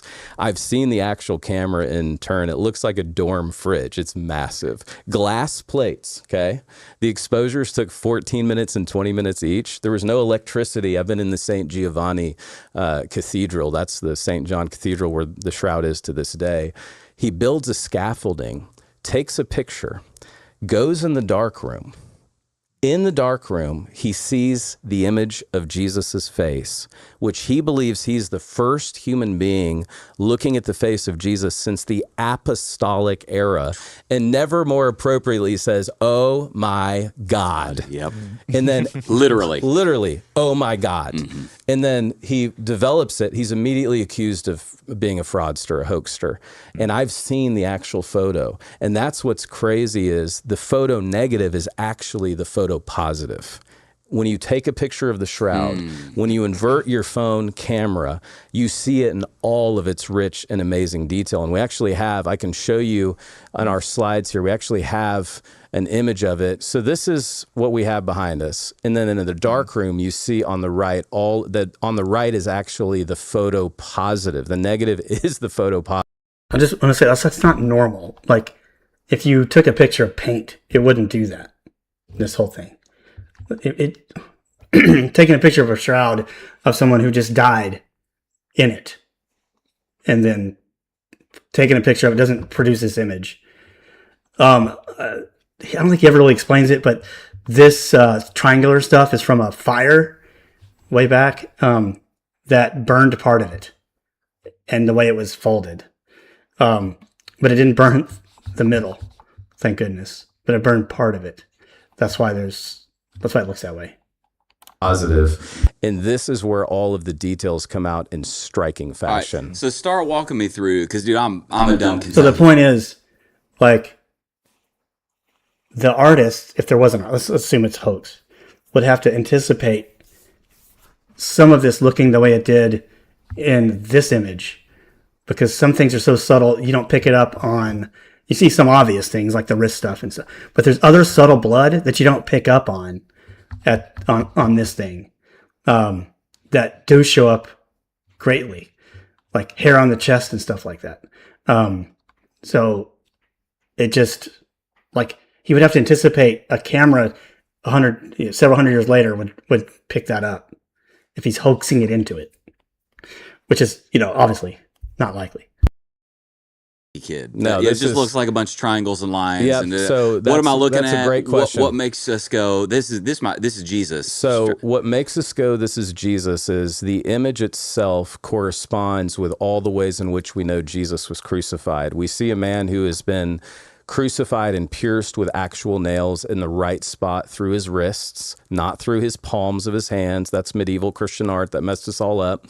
We see, I can see on the right, there's like blood. You can see the wrist cross. Yes, literally. And then we see, I mean, I don't want to get too technical, but even the way the blood is flowing, arterial and venous blood flow, matches how he died on the cross. So the way the blood is flowing on his arms is the way in which it should if you were actually crucified. There's blood at the bottom, and then behind me as well, where the feet are crucified through the calcaneus, literally right through the heel bones. Oh, I saw calcaneus. And that matches again what we have of like another Yehohanan, poor soul, crucified under Pontius Pilate. We actually have his heel bone and the nail going through it in the Israel Antiquities Museum. So all of this is exactly how the Romans killed. He's talking about another sample they've dug up of another crucified individual with a nail going through the heel bone. So it's like a known phenomenon. And executed non-citizens in the first century, especially in the Syrian province of Jerusalem. Keep going, though. We have a side wound. So the triangles itself, let's go to the next slide, too, if we can. The triangles itself, So I want you to see this. The triangles are just patches. The shroud has amazingly survived 5 different fires. There's scorch marks on it. There's water stains all over it. So you have to deal with 2 things. You have to deal with all the contact marks on the shroud, but then you actually see the image, which we'll get to this selfie. But I want you to see the side wound, which if we go back to the vertical image, if we can, I want to show Pastor Josh and Carla. So look at that. Do you see the left side? Right next to the triangle, the inner triangle on the upper left, there is a fluorescent, almost figure 8. Do you see that? Yeah, I do. That is wait. To the right of the inner triangle. Yep. On the upper torso of Jesus. On the left side. Yep. On the left okay, side. I do see that. So it's the left side. You can see that on the. And what is that? That is the side wound through rib 5 and 6. Jesus is crucified. Holy cow! Hold this. What is this guy? This is a replica that we had made. It's not an art. Hang on, I want to look on from this article.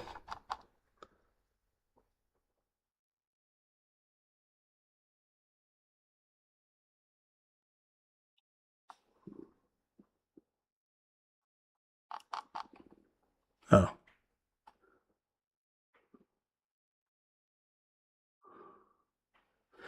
Yeah, so it's his right.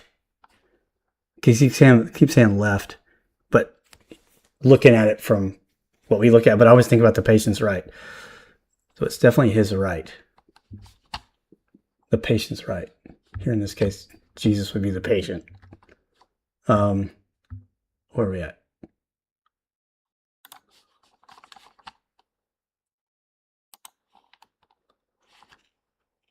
I'm not sure I've seen it well here, but the other picture showed it well. I don't really see it. Right of the inner triangle. Yep. On the upper torso of Jesus. On the left side. Yep. On the left okay, side. I do see that. So it's the left side. You can see that on the. And what is that? That is the side wound through rib 5 and 6. Jesus is crucified. Holy cow! Hold this. What is this guy? This is a replica that we had made. It's not an artifact. It's an actual rib 4 is the nipples. Left side, you can see that on the. So it's similar here. And what is that? That is the side wound through rib 5 and 6. Jesus is crucified. It's this. Holy cow! Hold this. What is this guy? This is a replica that we had made. It's not an artifact. It's an actual replica of the spear that. So the centurion puts the spear in when he's already dead, like I showed before, and out comes blood and water. And it's from coagulated blood that fell to the bottom and the plasma's at the top with the albumin and whatnot. That would have pierced Jesus through rib 5 and 6. And guess what? It matches with 1-to-1 correspondence. Why does the man of the shroud have a piercing through rib 5 and 6? That blood is post-mortem blood on the. Okay. Post-mortem. He's already died and it came out post-mortem already because he's already dead. Shroud. How do you know that? The hematologist published it. Really? That blood is different than all the other. This is the most significant thing of it. In the side wound on the shroud, that blood from that sample is different than blood elsewhere on the shroud. You'd have to know that medical science back then, which they didn't, if they're going to hoax it. Blood on the shroud. What? John's gospel says blood and water comes out. Yeah. Serum albumin, I'm probably saying it wrong, has already. Albumin. That's what's at the top of it. Where did I show that? Yeah. Albumin's up here in the plasma, and the red blood cells and white blood cells have settled to the bottom. In his side, in like his heart, if it hit up into the heart, if that's where this came from, or in the pleural space around the lung. I don't know. In the pleural fluid space. It's probably that, and it's hard to know exactly where it's coming from, but you could have come from any of those areas. It's totally consistent medically. Or am I? He's separated from, because I'm not pretending to be a hematologist, has already separated from the blood in that spot alone. And that blood's different Than all the other anything blood. else. Yeah, because it's post-mortem blood.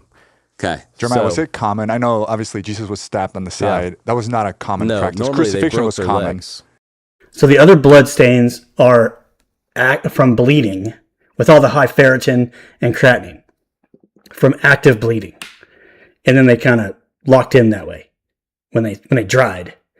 But the one at the side right there is more consistent with albumin, and therefore layered out blood, postmortem blood.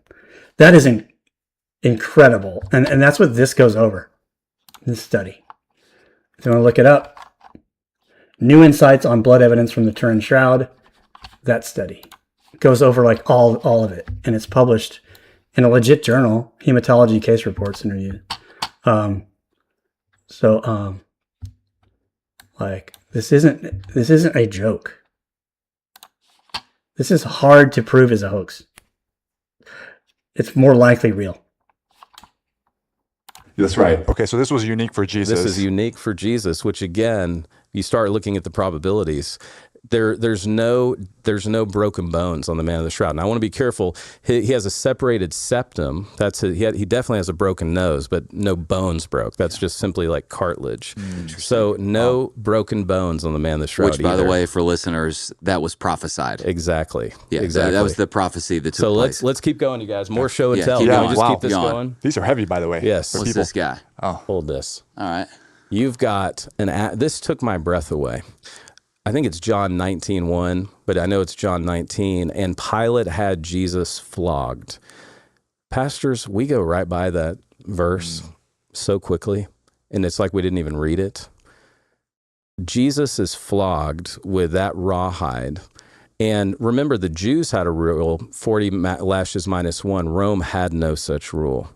And I am an expert in execution, so I know how dastardly. I mean, these guys would often be drunk. Poor Antigonus, who we have remains from in Jerusalem, he was crucified and then decapitated, and they were so drunk.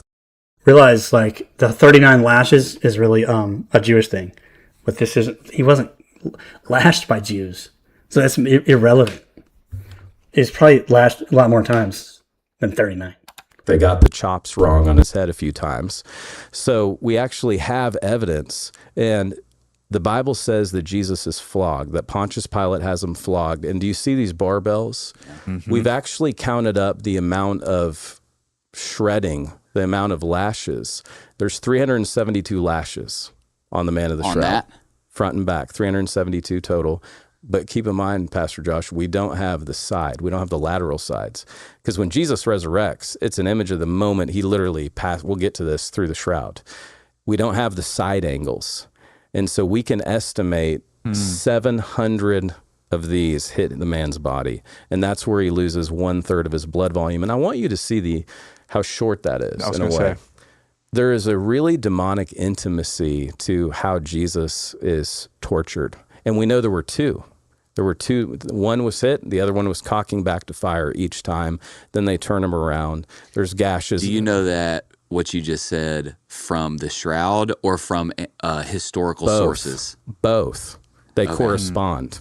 So, but what I had never seen before was this is a flagrum. This is a Roman whip called a flagrum. So that matches being flogged.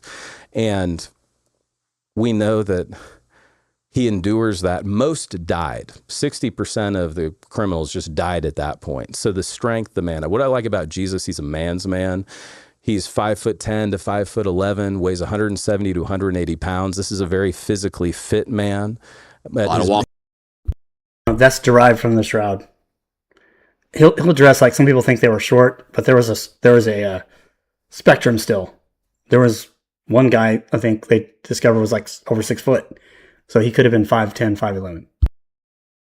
Yeah, a lot of walking, probably swinging a hammer with 20,000 miles in his ministry, probably walking, if you count all the times he went to Jerusalem. But it doesn't end there. So Jesus is flogged, and all of this matches. All we're doing is we're comparing. We're almost doing a Where's Waldo right now of, okay, what does the Bible say, and what do we see signature on the shroud?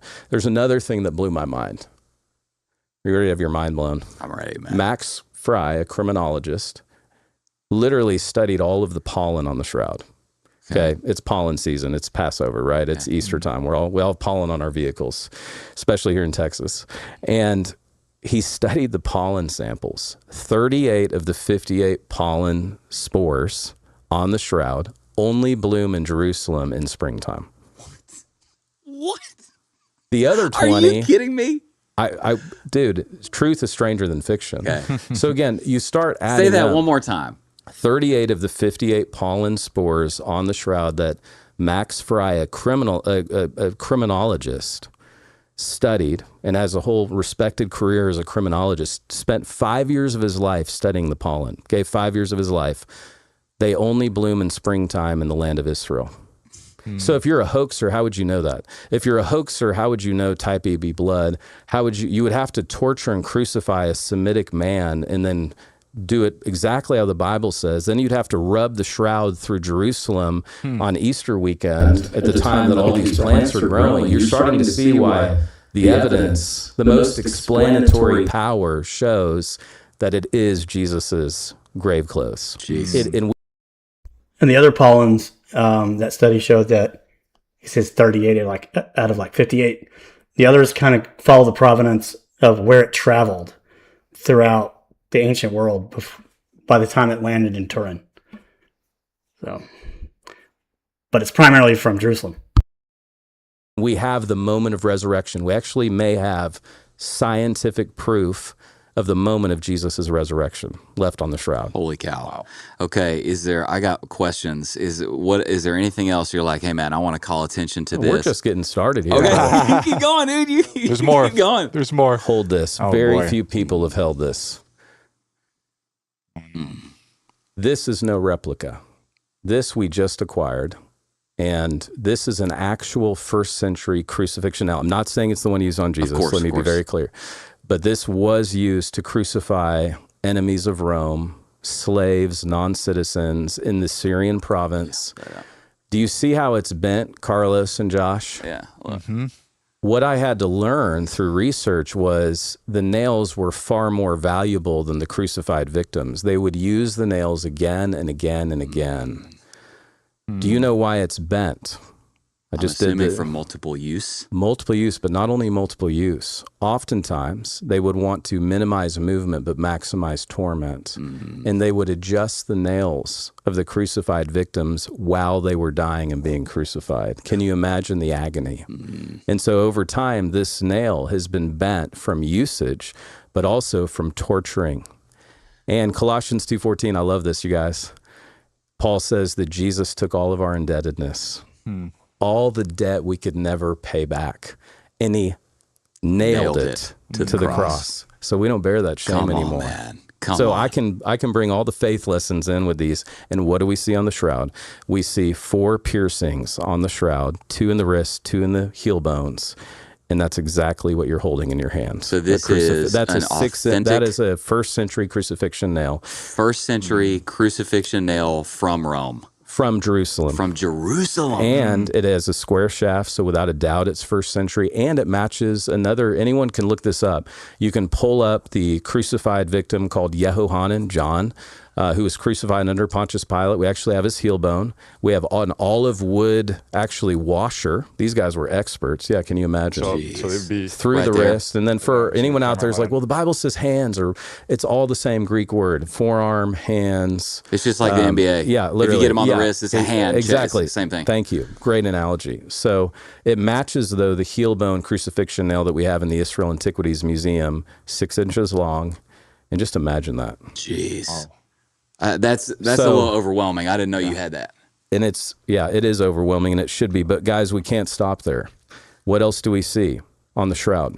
There are 30 to 50 puncture wounds on the head, the scalp, the back of the head. Can you see those up there? Yes, you can. In fact, we have a slide that's really clear. You guys see the back? Yeah, pull that one up. That's helpful. And then we actually have one with red where I've actually made it red. But all of the blood fluoresces, which is fascinating to me. It actually fluoresces. And so what you're looking at is all of the blood on the forehead. There's blood, literally in his hair, all over. But this is real blood. It's not paint. His face. That's the broken nose. This is like a rendering. Yeah, it's a rendering of it. And so that's we can go based on the shroud. Based on the shroud and the sudarium, the face cloth.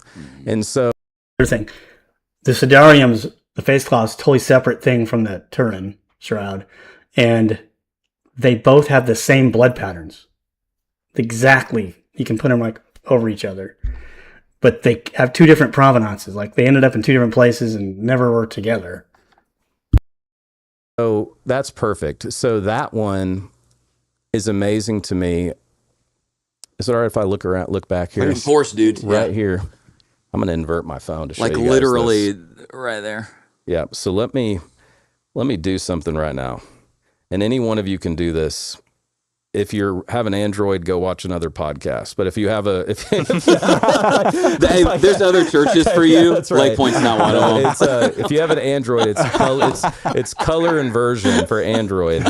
But I don't have an Android. I'm going to do settings. You guys do this with me. All right. So what do I go to? Very appropriate, Jeremiah. Just settings. Settings. All right. And I have the update. So I'm just going to type classic invert in general. Okay. Do you Just see that? under search? Yeah, under okay. search. Classic invert. Invert. And it'll bring it up, and then just press that button. Your camera will do that, or your phone will do that. Yeah.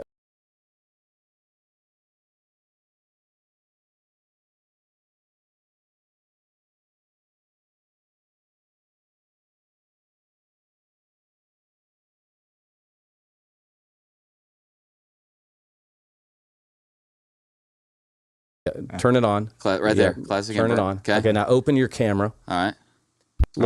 Look at the shroud. Oh, wow. And see how it pops. Whoa, But what I wanted to point out was the back of the head. What the heck? What the heck? I had no idea it That's did amazing. this. Wow. That's Holy what. cow. Wait, can they see this? Can we get this on camera somehow? So, yeah, there you go. You can see it on my Carlos, phone. look at you. You can see my, hey. Yeah. This is what Secunda Pia sees in the dark room and says, "Oh my God." But what I want you to look at, guys, is the back of the head, all the blood on the back of the head. That's the back of the head of. This is the back. Yep. I had my mic on, but it works. It covers him like You a can peanut. put it at the screen. He's laid, and then it's laid over him. I see it. I see it, Jeremiah. There is blood all over the head. Wow. So if Jesus was wearing a wreath of thorns, or a sweatband of thorns, you would not expect to see. There's more blood on his head, perhaps, than anywhere else.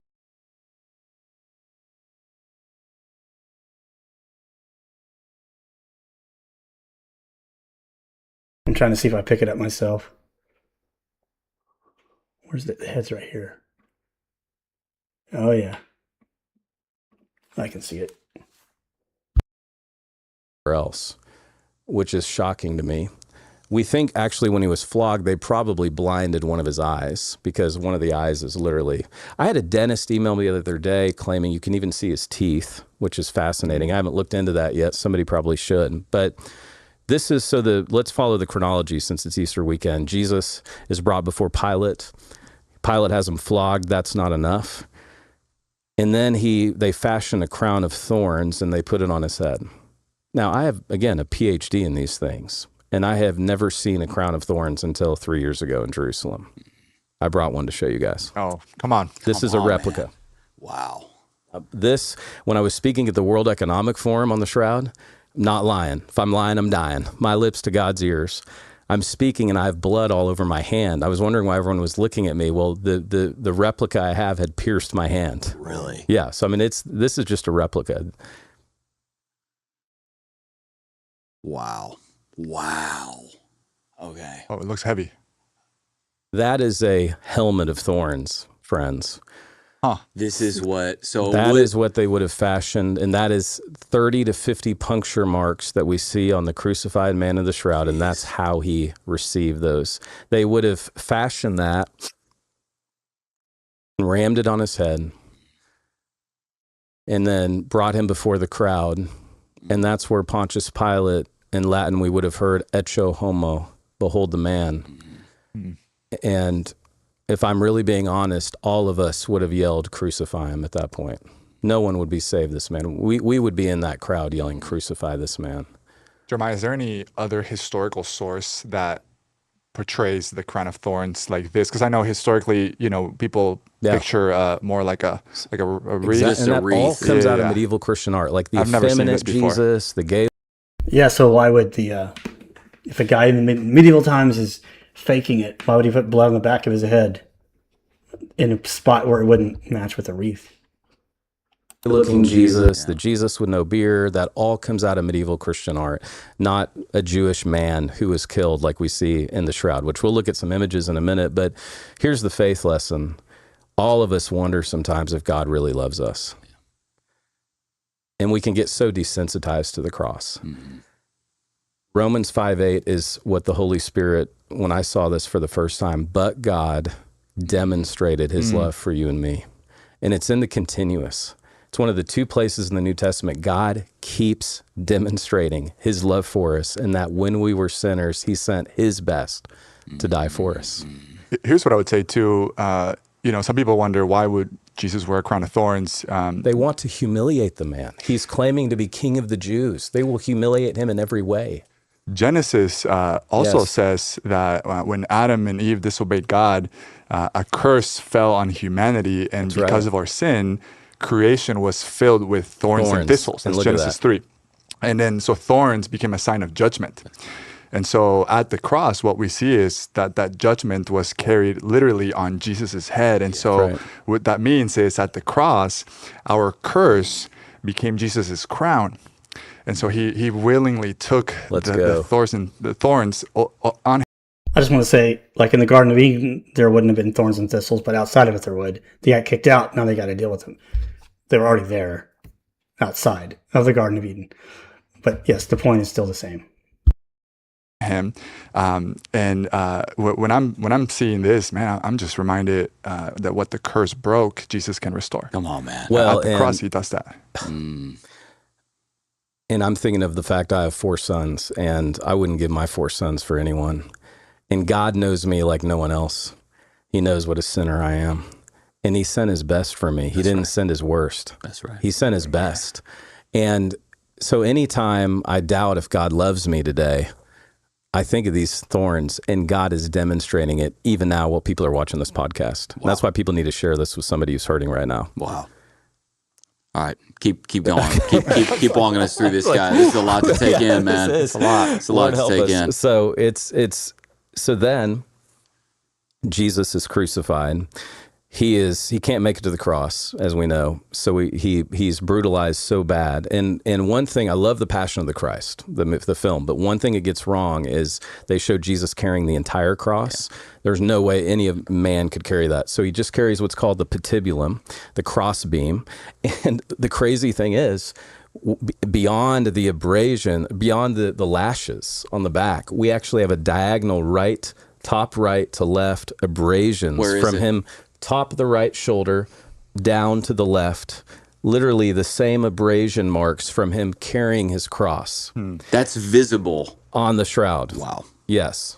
And jeez, I remember when I was on Piers Morgan, he was trying to catch me in a question that maybe you're going to ask it. His body anatomically is all messed up. Why are his arms so long? And man, Psalm 22 is just washing over me right now. He said, my bones are out of joint. David says that prophetically. And I think it's at that point when he's carrying the cross that his shoulders are separated, even before he's nailed to the cross, because he can't handle it anymore. I'll just go ahead and say it. You did beat me to the punch. Okay. So one of the things I was going to throw at you, I'm just going to read it. Yeah, and please. If there's anything you missed, just say, here's one of the objections. Yeah. Is people say, man, there's artistic and anatomical issues. Hang on, this is kind of neat. This is a good shot of it. So all this blood in the back, you can tell it's like his head has got more down here. It could have like fallen down, but there's not there as much. I do think there's like unique wounds here all throughout. And the abrasions I think it's talking about here from carrying it. And lashes.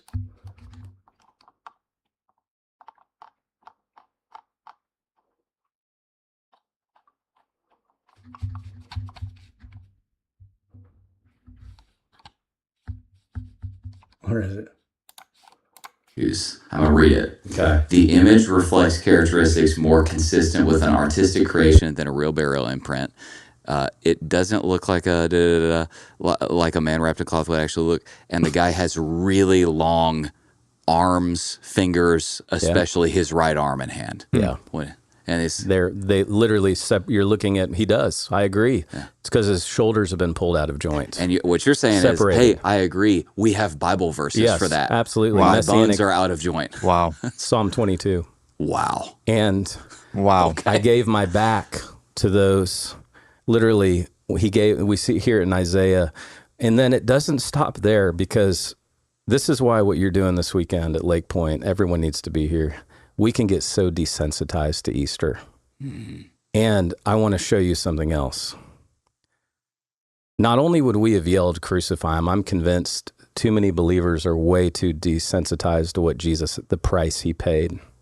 I tell people all the time now that the shroud is an itemized receipt of how much Jesus loves you. You think about all the financial terms that are used in the New Testament. We've been bought. We've been ransomed. We've been rescued. We've been paid for.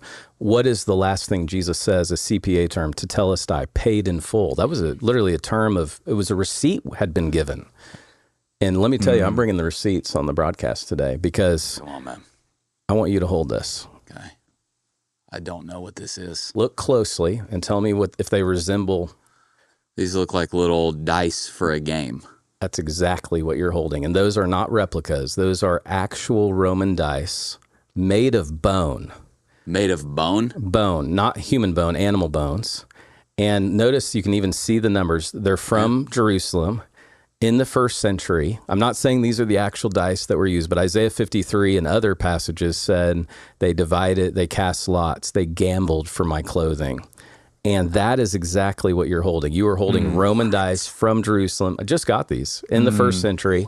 My son, Jax, was playing, one of my triplets was playing with them. And we were in the drive-through of Cane's.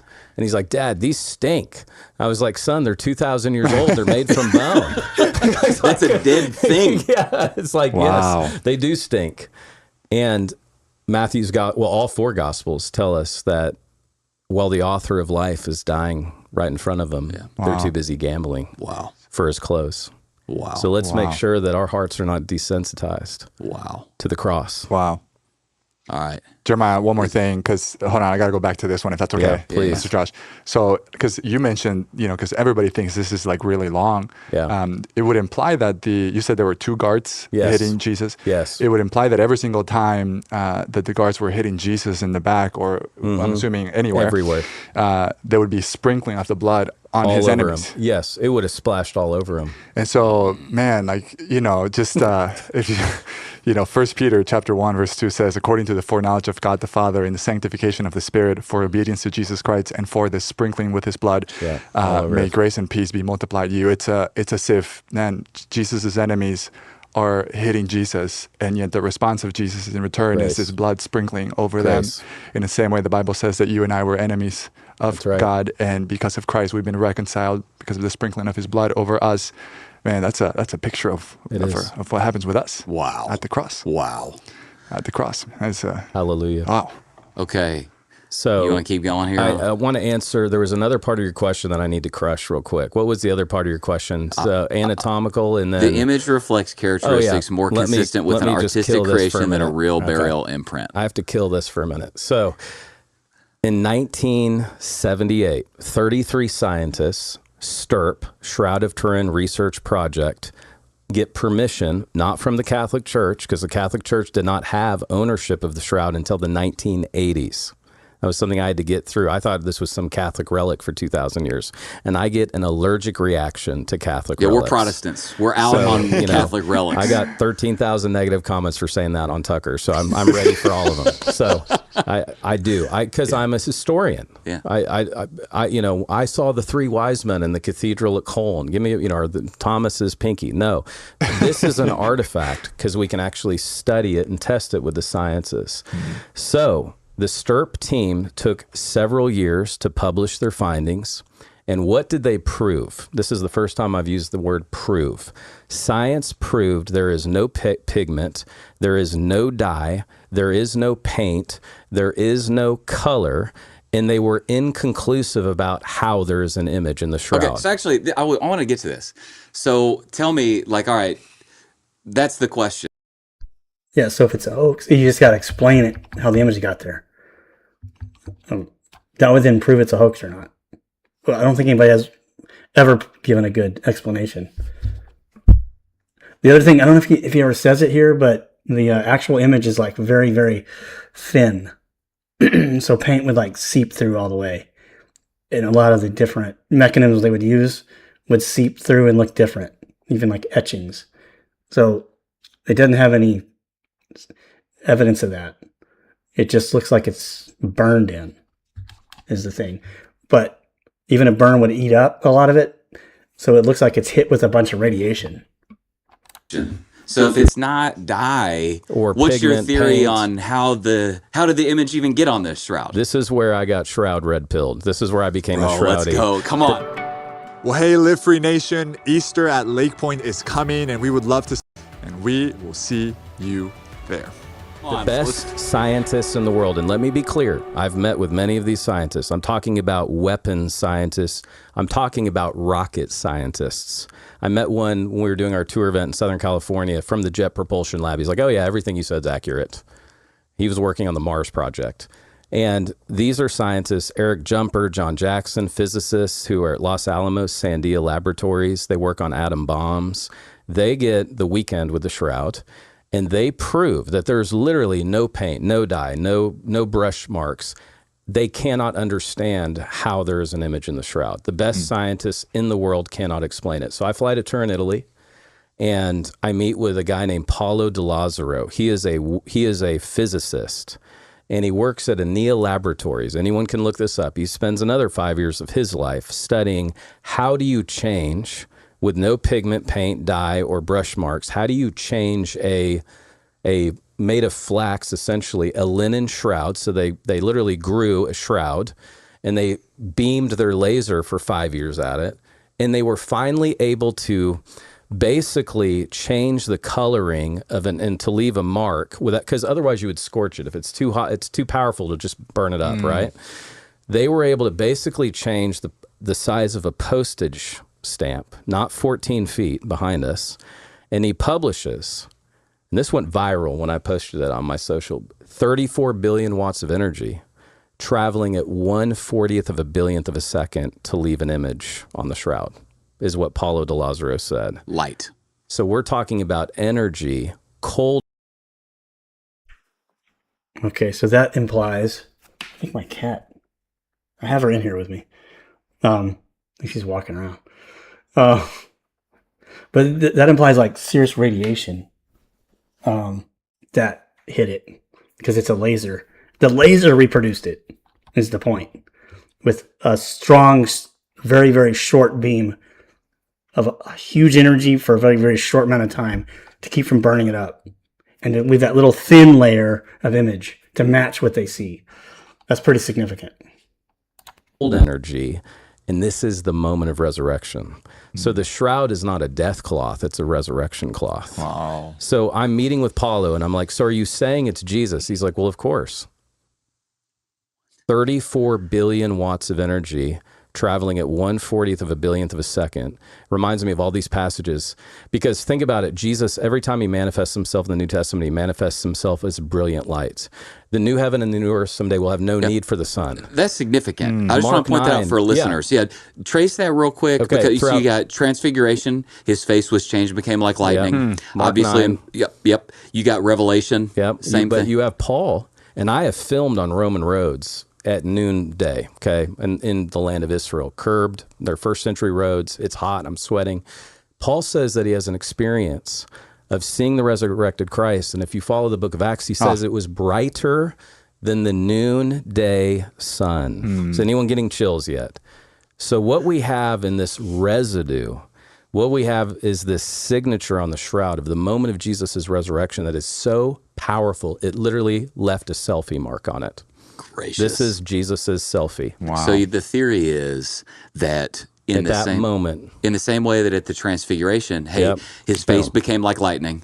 It kind of the hey, upon resurrection, that same light of glory manifested itself and left that. That's the And it pushed a 2,750-pound tomb out of the way. gracious. Wow. But let me show you. This is Rock in animated. front of Okay, the so tomb. play this for a minute. I want you to see. This is a shroud. Now hit play. Okay. Boom.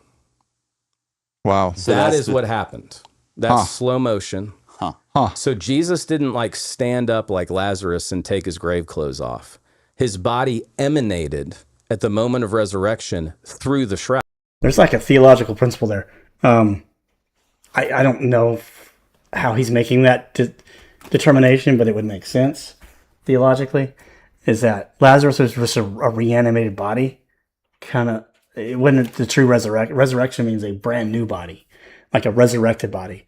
So the resurrection of Lazarus isn't it says Jesus is the first resurrection, because it's actually the translated like fully resurrected body that only his was, and what ours will be in the resurrection. So he was the first fruits of the resurrection, it says. But in the case of Lazarus or Jairus' daughter and those guys, people, they were just, that same old body was reanimated and brought life back into it. But that's not the same thing as the resurrection. Shroud. What makes you say that? There it is. Look. And by emanated, Jeremiah, you mean literally physically. Well, because Jesus disappeared? could appear in rooms and then disappear. Yeah, he walks through the door. So his body has new capabilities, as ours will, in the resurrection. Yeah. It's not, this world does not have any control over him anymore. And so I thought he would like stood up and pulled off. No. My cat's going so crazy. when John, does anyone have a Bible? John 20. We need to look at John 20, 5 through 8. So we created this, shout out to Stargate Studios in Malta. So this is what John would have seen in Peter. So John 20, 5 through 8. Can you read that? Yeah, verse 5. And stooping to look in, he saw the linen cloths lying there, but he did not go in. Then Simon Peter came following him and went into the tomb. He saw the linen cloth lying there, and the face cloth which had been on Jesus' head, not lying with the linen cloth, but folded up in a place by itself. Then the other disciple who had reached the tomb first also went in, and he saw and believed. He saw, and what did he see? The linen cloth. Fascinating. And you guys, I'm just putting this together. So you're saying he may have gone in and seen that's what he the saw. imprint on the... And I believe it was still glowing. Now, this is speculative, okay? This is not his, I haven't proven this. I'm working on an article on it right now. Because he goes to the tomb early. There's no electricity. I mean, this is an animation. I mean, I doubt that the sun would have reached it because they would have gone down into the tomb. I've been again in tombs. This was a rock-hewn tomb. I've been in the actual tomb. We wouldn't have had sunlight like that coming in. I believe the face of Jesus was still glowing on it when he saw it. What else does he see and believe? Think about that verse. I am checking. Check. Okay. To give them the ability to see the light of the knowledge of the glory of God in the face of Jesus Christ. Dude. The light. I'm going to say that one more time. The light of the knowledge of the glory of God in the face of Jesus Christ. Wow. I had never seen that before. It was not until chronologically they saw. So this, and then I do want to clear, this may be one of your tough questions for me, but I want to clear something up. There are so many fine Christians, and I've gotten this email 1,000 times. That's why I wrote it in my book. So they say, Jeremiah, John's gospel said linen strips, plural. And they think that Jesus is a mummy. They think that he was mummified. So let me clear this up to help fine Christians like me who get confused by this. If we didn't have John's gospel, the only word that's used is sinden, which is behind us. Fine linen cloth, singular. John's gospel gives us the face cloth, sudarium, which we can talk about, but then it also uses this term athonia, that's plural. So I want you to see we see strips around the singular shroud at the head, the feet.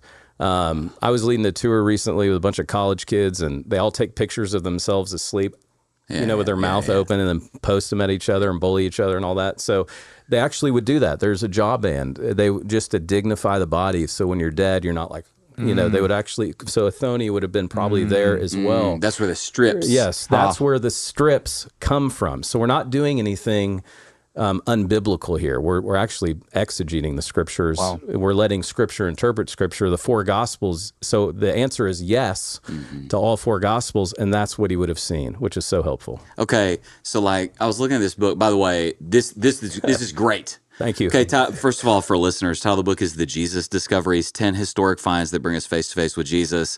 Pretty recently published, right? Yeah, like in the last 2 weeks. Yeah, Thank okay. you. Well, already looking at it. Congratulations. It's awesome. Thank you. We'll stick it in the show notes, and I think we'll have some copies in the bookstore. Thank you. So you got this thing on page, it's on page 30. This is the probability. This blew my mind, Okay, bro. so this is insane. So talk me through, and don't we have this? Yes, do we do. have the probability thing? Yeah, there are the two slides right there, 29 talk and me 30. through this, Okay, because this so is my, first and one then is I want to this. start throwing at you let's go. the objections. Yeah, absolutely. So here we see all of the different wound patterns that match the crucifixion narratives embedded in the Gospels. I want to share something with you. The most evidence that we have from antiquity about crucifixion comes from 4 sources: Matthew, Mark, Luke, and John. Okay? Crucifixion was so agonizing and so irrelevant to the Roman Empire because no Roman citizen was crucified. So we actually, the best description we have from antiquity of crucifixion are the 4 Gospels. There's the side wound. It's a whole big bunch of blood. Ah. I thought it was a little... Okay. That is a lot different. Fascinating. Wow. Tacitus doesn't really get into it. Suetonius, Dio Cassius, Josephus a little bit. But as far as the description of crucifixion, also this is why if we want to invent a religion, we would have never invented it the way the gospel writers did. I have an article, or I have a chapter in my book, Body of Proof, what the gospel writers should have done better if they were inventing a false narrative rather than a real one. Because everything they said flew in the face of what the Roman mindset would have accepted. And so look at this. Look at the scourge marks. You can see it, the feet wounds. There's that side wound I was pointing out, the blood angle, the wrists, the elongated arms, the wound pattern. There's those shoulder abrasions, Josh. Do you see those right there from carrying the patibulum on the left? Yeah, top left. Yep. Yeah. His body is in rigor mortis. This is important, actually. So he's probably in the tomb 39 hours. That's Mark 12:40. They say, give us a sign. He says, I'm going to give you one sign. I'm going to give you the sign of Jonah, my resurrection from the dead. So Jesus' body does not decay. There's no decay on the shroud. So rigor mortis usually lasts 39 to 45 hours. What does that mean, Jeremiah? Rigor mortis is when your body stiffens. And so his body would have been very stiff. That's why we even can see that like the buttocks is even like, I mean, it's like he's flinching all over his body. His muscles are tight. Yeah, most people know about that, but when you lose ATP, when the active molecule for energy, it causes the muscles to go into a default state, which is to contract. Relaxation is the active part. It consumes ATP in order to relax. So when you're dead, all the ATP starts getting used up that's left over until they start to contract. And they contract for a while, and then as soon as it goes into decomposition, it starts to then relax. Because of decomposition, there's no more muscle tendons working. So it goes backwards. So the fact that he's in rigor mortis is kind of important. Like, would the way the shroud falls over the body, you can do a 3D rendering, and it shows that the body's in rigor mortis because it's tightened up and the legs are folded up a little bit, as are the arms. So it looks like it's in the back and neck. So it looks like it's in a state of rigor mortis. Like the designer of let's assume it's hoax, which I don't think so, but the hoaxer would have had to render the image in a way that on examination with a picture like this, with photography, would demonstrate you wouldn't pick it up if you didn't photograph it. So the guy anticipated photography and put the image in a way that would indicate rigor mortis. So he could fulfill a prophecy. The guy thought about this all in advance, who did the hoaxing. I got to make sure the prophecy's fulfilled that he didn't decay. Like, to hoax that in the Middle Ages is ridiculous. You know that. Right. Because his head is elevated, his knees are up, because his body is in rigor mortis at the moment of his resurrection, and there's no bodily decay oozing on the shroud. My body will not see decay. Wow. Sacrifices and offerings you did not require, but a body you prepared for me. So there's no bodily decay on the shroud. And so that's what we see. So now let's go to the probability. So fast forward, Barbarus. I'm in Turin, and I have to meet this mathematician named Bruno Barbarus. All the credit to him. And the irony of his last name, Barbarus, is not lost on me at all this Easter weekend. He did a calculation. He is a mathematician. He has been with the actual Shroud over 100 times. Like if the president of Italy wants to see the Shroud, Bruno shows you the Shroud. He's given 4,000 lectures on the Shroud. He's a mathematician. He doesn't have a theological axe to grind. He assigned this probability that when you look at all of the correspondence of how the man of the Shroud is crucified, and you compare it to what we see in the Gospels, he gives it a probability of 1 in 200 billion that it is not Jesus. Wow. Gracious. Wow. So this is on my YouTube channel. Like I'm from Kansas. You're from Kentucky. I'm from Kansas. I'm like, so Professor Barbarus, are you saying it's Jesus? I write about this in the book, and he almost gets frustrated. And he's Italian. He's like, how can it not be? He actually does this. He said, the numbers. Josh would like him a lot. That's what I'm going to say. He's like, the numbers forced me to believe it's him. Of course it is. Wow. I was like, oh, I feel stupid for asking. No, thank you. That's the verse that also 1 in 200 billion chance it's not. Is he a believer? Yeah. that indicates that he went to the holding place, Abraham's bosom, which is Sheol or Hades. So he went there, but it was not abandoned, and the body on the surface didn't decay. That's pretty cool. And the prophecy's built in. Where was I? Here. Yes.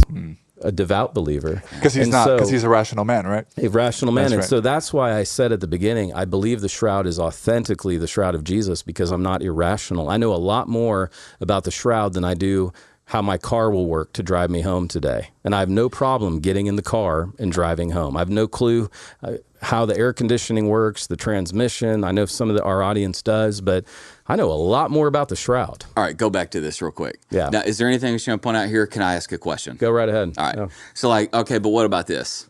Like, what I'm assuming people would say is, yeah, man, but like somebody would just read the gospel accounts and they would know what to put into the Shroud. Right. To match the... They would know to make it in rigor mortis? So it's marksman's error. Right, You see what I'm saying? exactly. They would have known what to do, so the probability thing doesn't work. But the cumulative That would data only be picked up by that you would have to photography add to that didn't exist is, yet? okay, you would have to actually crucify someone to do that. They would have to have type AB blood. They would have to have pollen from the first century. You'd have to have a side wound in the exact spot between rib 5 and 6.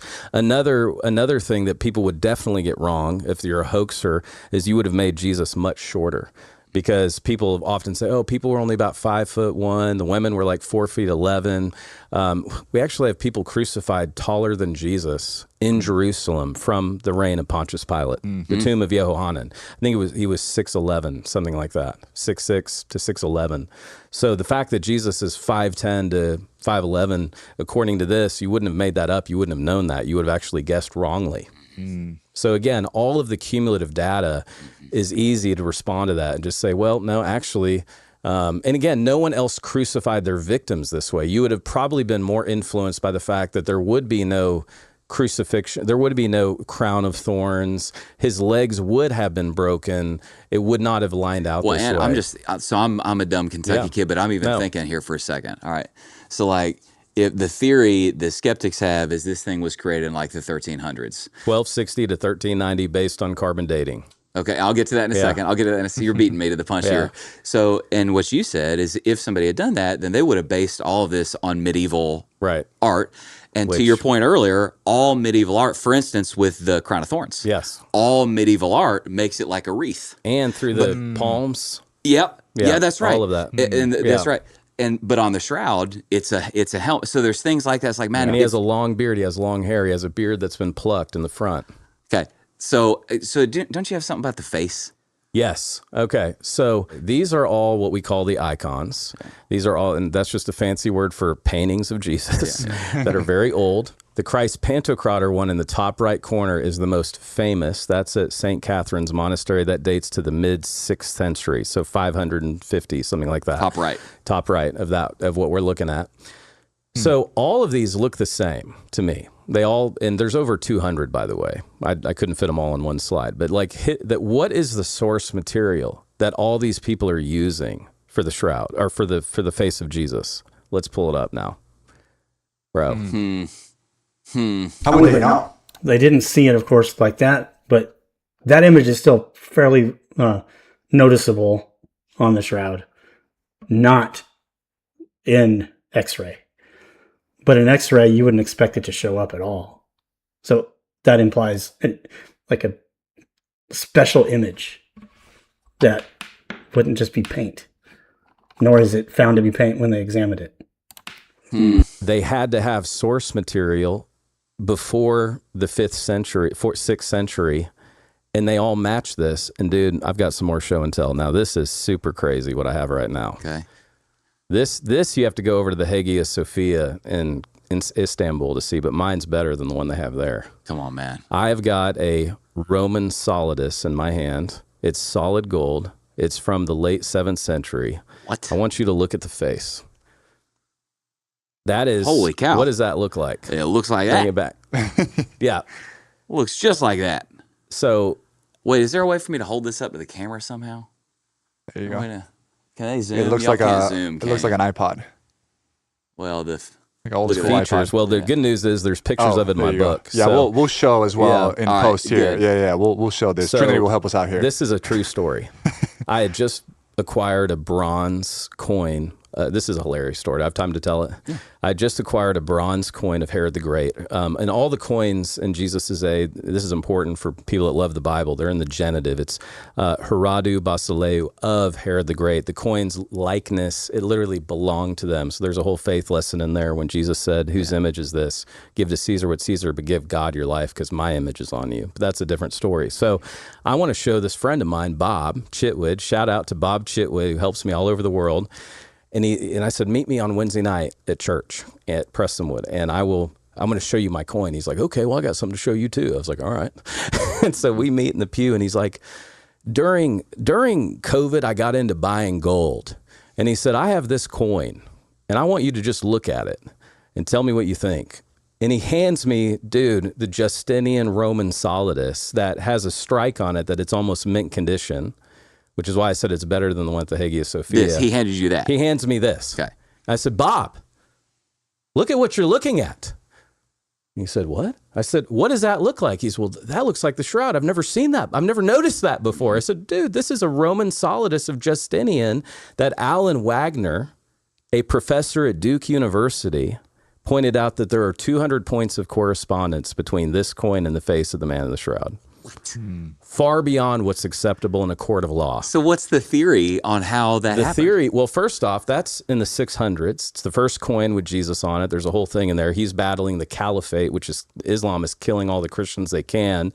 And his last stand is, I'm going to put Jesus on the money because he's Christ, Lord of all. And he puts himself on the back as a mark of humility. But Wagner gets this from Duke University. You can look this up. And he sees 200 points of correspondence between that face. So again, it all goes back to the same source material. And this all antedates, that predates the medieval dating by 700-800 years. Wow. How do you explain that? Okay. So that leads me to this objection. So I'm going to read it to you. So I guess it was in 1988. Yeah. There was like a few labs that started doing carbon dating. Totally corrupt. Can't wait to talk Okay, about Sure, it. you've y'all- never heard this one before. Yeah, No, I'm ready for it. I'm just okay. So in '88, hold my coffee while Okay, I I got you. some labs start doing carbon dating. They're doing carbon dating on the thing, and they date it to, I've got it right here, 1260 to 1390. That's exactly it, to between 1260 and 1390 AD, which coincides with the shroud's appearance in France in the 14th century. What say you, Doc? Utterly corrupt data based on not what I'm saying, the 2019 Journal of Archaeometry published by the same Oxford University that says now you cannot use that carbon dating because based on the raw data, which the British Museum suppressed for 27 years, my friend Tristan Casablanca just published a book on this.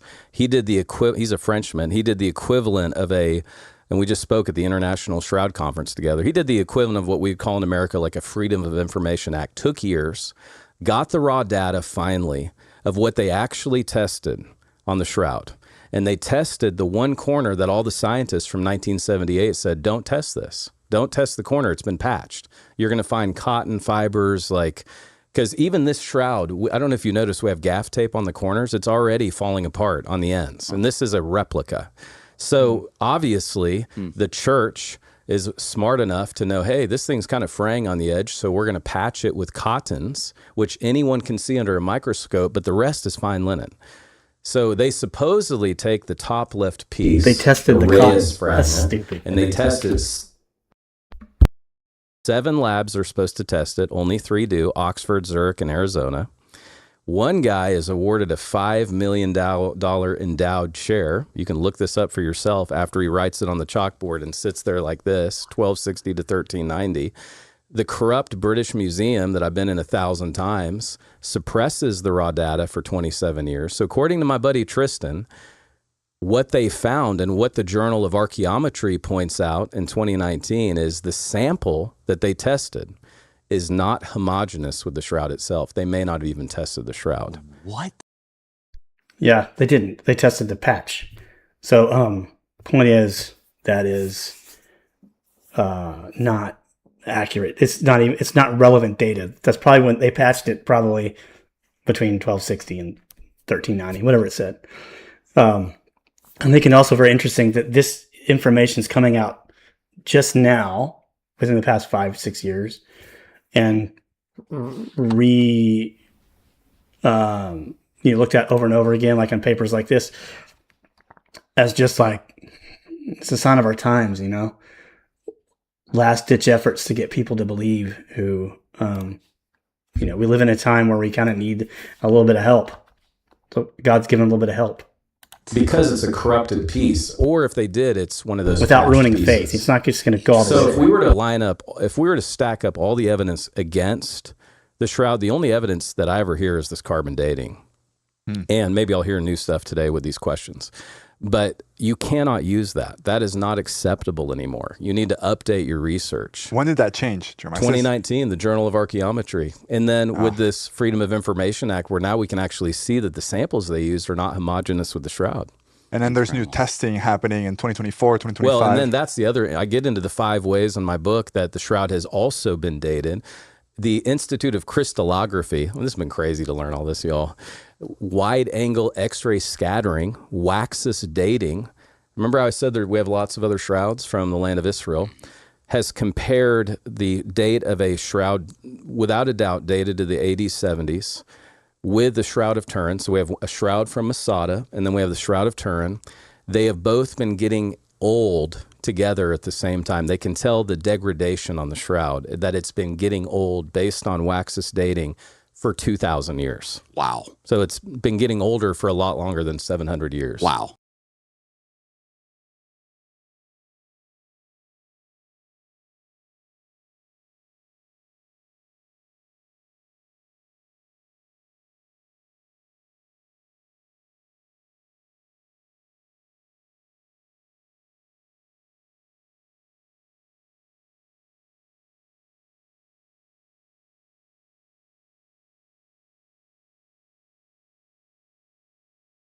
I'm talking without explaining. So start over. They took a shroud. They took a similar shroud from Masada, which was 70. Masada is a Roman area where Jews had gone to escape and hide right as the Romans were destroying the temple in 70 AD. And eventually, like, almost all Jews were killed except like 1 or 2 that got away to report the story. There was a shroud for someone who died there. So that shroud that comes out of Masada has to predate 70 AD. So it has to be 1st century. They take that shroud, and because they don't want to damage the main part of the shroud of the original Shroud of Turin, we can't get a carbon date from the actual part that's not side cotton patched. They don't want to go and damage the main part, then you lose that part you damage. So you can't carbon date it where you need to date. So you have to, because you destroy the sample as you carbon date. If you take a small sample, it sucks because you're going to ruin that piece of the shroud. So what alternative can we use? We'll use this X-ray data that allows you to compare all these other shrouds, and one of them was this one. And as the linen degrades over time, it's going to look different. And so they have all these samples of shrouds throughout history, one of which is this first century one. And this shroud, the Shroud of Turin, matches the first century one better than the other shrouds as far as degradation. So it's degraded over 2,000 years in a consistent pattern to the way that the one we know was first century, the Masada one, degraded over 2,000 years. So from that, it looks like the shroud piece itself is not 1300s. It's definitely from the first century. So this hoaxer in the Middle Ages would have to have gotten the shroud itself as an ancient. He would have to have known it was first century. How would you know that? How would you obtain that in the Middle Ages? It's impossible. So this thing comes out of the first century. So it's a crucified man from the first century. But the problem is it's crucified in a way that normal people aren't crucified. Because it's got a side wound. That's not normal. So somebody from the first century would have to hoax it. Which is why would they care? Because the story of Jesus hadn't really proliferated yet. It was just starting. So I don't know. I mean, it just sounds ridiculous to think it's anything but Jesus. It's got the pollen from the first century, or at least from Jerusalem. This new dating method gets it to the first century. And the carbon dating is useless. You shouldn't even consider it. The carbon dating should not be even thought about because it's been proven to be faulty. It's pretend like it never happened. So all we got is tons of evidence that it's old, first century, of a crucified man with real blood, AB type, that looks like it underwent trauma. So you have to have a traumatically killed human being. It's just harder and harder to. It's not paint, and it's not. So it's definitely. But why would it leave an image? If you crucified someone and they didn't resurrect, it wouldn't left an image like this. You would X-ray it and it wouldn't look like that at all. They've actually done that. So why does this one have that image from the first century? I think we're looking at the actual shroud of the resurrected Christ. Okay. Show me do the face thing real quick. Okay. This is a shout out to my friend Doug Powell, an awesome scholar and apologist. This is what he created in Midjourney. Look at that.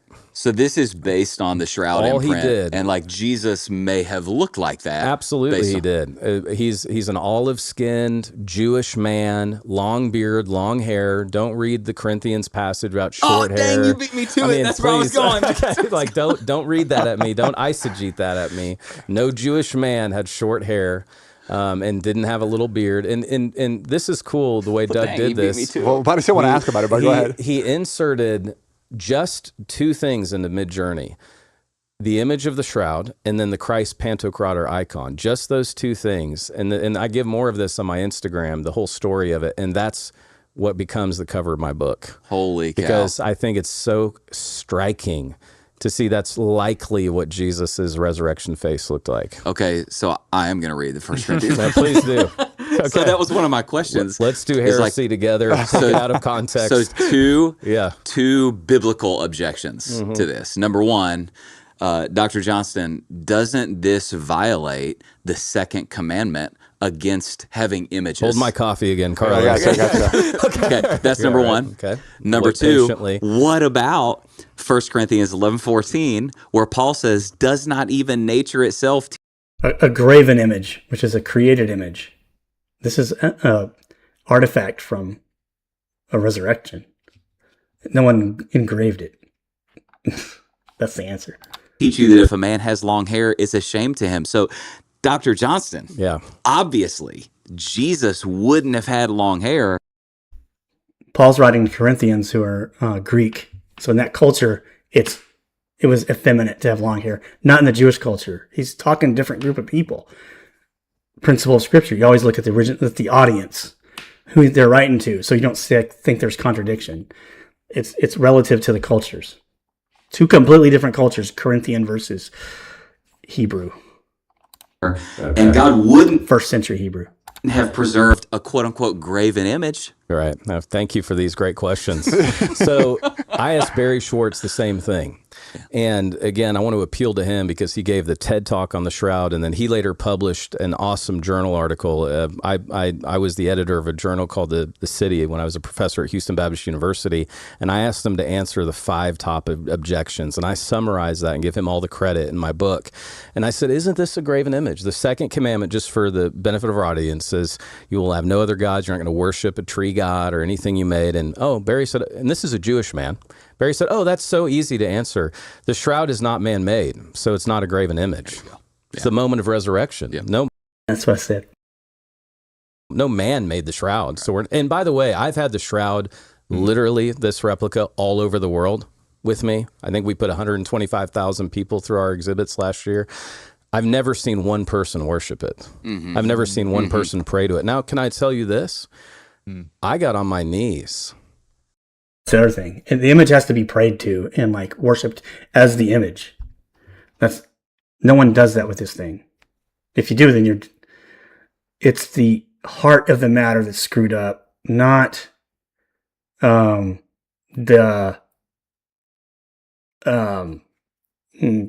actual thing. I can have an image of a deer as long as I'm not worshiping it. It's not a graven image. So just don't worship it. Who does? I mean, if you recognize it's the resurrection, like evidence of the resurrection, you're not worshiping it. So it's not even relevant. In front of the actual shroud. And I didn't pray to the shroud or worship it, but I had a moment where I said, Jesus, make me a more ardent defender of the physical resurrection of Jesus Christ, please. I rededicate my life to you right now. So it's like taking people to Israel. So the Corinthians passage, if you've been to Corinth, they had short hair there. They looked like Romans. If you study Jesus in Judaica himself. Is it wrong to go to Israel and venerate spots? As long as you're not worshiping it. No Jewish man, and I answer this extensively, they all would have had beards. They all would have had longer-ish hair. And there's no correction there needed because, again, Paul is writing to the church at Corinth. I've been to Corinth. You guys probably have too many times. This is not a Jewish community. This is a Roman area. That's what I said. Very, very simply. And again, Paul took the Nazirite vow. He shaved his head. He did some interesting things. But there is no evidence that any Jewish man in the 20s and 30s AD would have had no beard and short hair at all. Interesting. To your point, what you said earlier, so we already mentioned that C.S. Lewis strikingly, this really surprised me, that C.S. Lewis had an image of Appreciated it so much. That's right. And to your point, that is why, and he wrote a letter to an Anglican nun about the shroud. And he said, I'm gonna read him. This was C.S. Lewis' letter back to her. Thank you so much for the head of our Lord from the shroud. It has grown upon me wonderfully. I don't commit myself to the genuineness. Basically, he's going, I don't know. Yeah. Back then, totally understandable. He said, one can never be quite certain, but the great value is to make one realize he was a man, and once even a dead man. There is so much difference between a doctrine and a realization. And he had that photo framed so that he would remind himself this was not some abstract doctrine, like a real guy died on a real cross for the real you. And if you really give him your life, he can really change it forever. That's powerful. That's it, man. Yeah. Okay. So, you got those. So you got those objections. Yes. Those objections. Any more? Okay. Yeah, I got it. Let me do a couple others. All right. What about this? Dr. Johnson. Yes. You can just call me JJ. JJ. I'm trying to think of something witty to say. JJ. Hey, but there is simply no historical evidence of the shroud before the mid 14th century. Okay, In Lord. fact, Bishop Pierre, something I can't pronounce, a French name. Yep. Who had jurisdiction of the church where the shroud was located, told the Pope the shroud was a forgery. Yep. And said the previous bishop identified the artist who made I've it. responded to that completely in a Blaze article we should put in the show notes. Yeah, do that. It Will you really do goes that? down the rabbit hole, and I don't want to lose the audience, but it is not a forgery at all. And there are reasons he wrote that I literally just blast out of the park. But can we bring up, we actually have a map of the provenance, this is the term, of the shroud. We know that Eusebius references the face cloth. The shroud Eusebius has been, does? yes, And the face explain cloth. who Eusebius The is. greatest church Early historian. church, Yeah, yeah. he was there at the Council of Nicaea. So if we play this is the route that we have historically of the shroud. We know it's in Edessa in 544. How do we know that? Based, again, thank you to Eusebius, the early. Eusebius couldn't be at the Council of Nicaea in 325 AD and write about Edessa. This may be a rabbit hole that a simple search won't.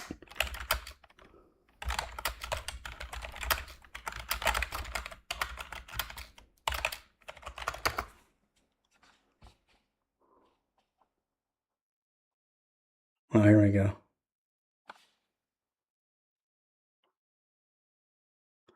Evagrius Scholasticus. In 593, Evagrius reports that during the Persian siege of Edessa, a divinely wrought image, Theotoktos, not created by human hands, was used to save the city from the Sassanid army.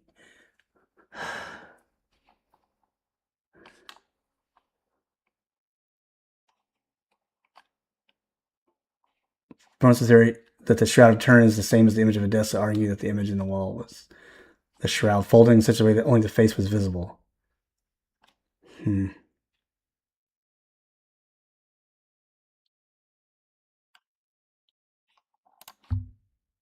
What is this?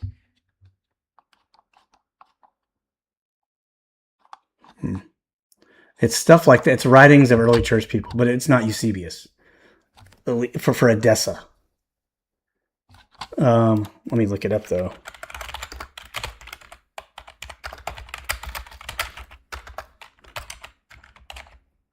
I spelled it wrong.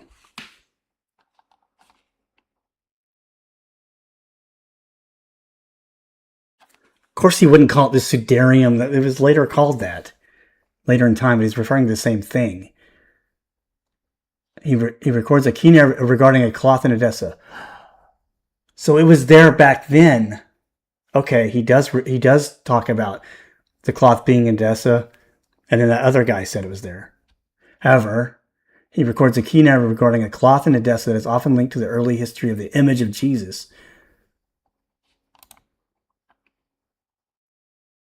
Ecclesiastical history. Eusebius records letters between Akbar V, king of Edessa, and Jesus. Oh, God. That can't be. But there was some divinely wrought image of Christ. Okay, some of it does come from that. So some of it may be kind of legendary, wrapped around a physical thing. That is the same thing. So, okay. Sometimes you got to pull out reality from legend. Not everything that's legendary is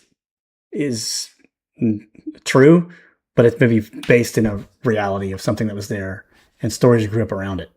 Early church historian and others who talk about the fact that there's this face image cloth at Edessa, and it actually gets lost and refound. Yes, it gets lost and refound in Edessa. That's 544. Okay, it's interesting how it races away from Islamic conquest in Asia Minor. It's in Constantinople. Shout out to the Greek Orthodox who never get credit. They probably protected the shroud, the Eastern Church, for 1,000 years before the Catholic Church ever had it. This is why I always say the shroud belongs to the unified church. It doesn't belong to the Catholic Church, doesn't belong to the Eastern Orthodox. It belongs to the unified church of the Lord Jesus Christ. And then it goes to Athens. We know all this historically. It's cool, though. You see Naples during World War II. Hitler was fascinated with the shroud and thought it would give him power to win. So that's a whole story in and of itself, how literally at the Abbey in Naples, the monks there Hitler wanted all the shroud from Nazi SS. Kind of relic. Those are my kind of monks. Dude, I would have liked those guys. They had no idea it was in the altar that they were literally going around. They're like, just keep praying and singing, and the Nazis left, and they were looking for the shroud. So that's the only time it's been out of Turin since 1578. Turin is in Italy, northern Italy. And so again, this is the very clear provenance that it goes way before Chambéry, France, Leary. We actually have it far before that. But again, I always tell people this. It's only been known as the Shroud of Turin since the 1578, the 16th century. It was known by different names before that throughout history. Just like my beloved Kansas City Chiefs were once known as the Dallas Texans. It had different names to it. And so this helped me understand it. I'm a visual learner. And again, back to the pollen, you guys. The other 20 pollen spores that we have on the Shroud are from all of these places. Are you serious? Fry took 5 years to prove that, to go all these places and match up the pollen. No way. That's stupid. Wow. The other pollens, 38 of them are Jerusalem, the other one fall on that track.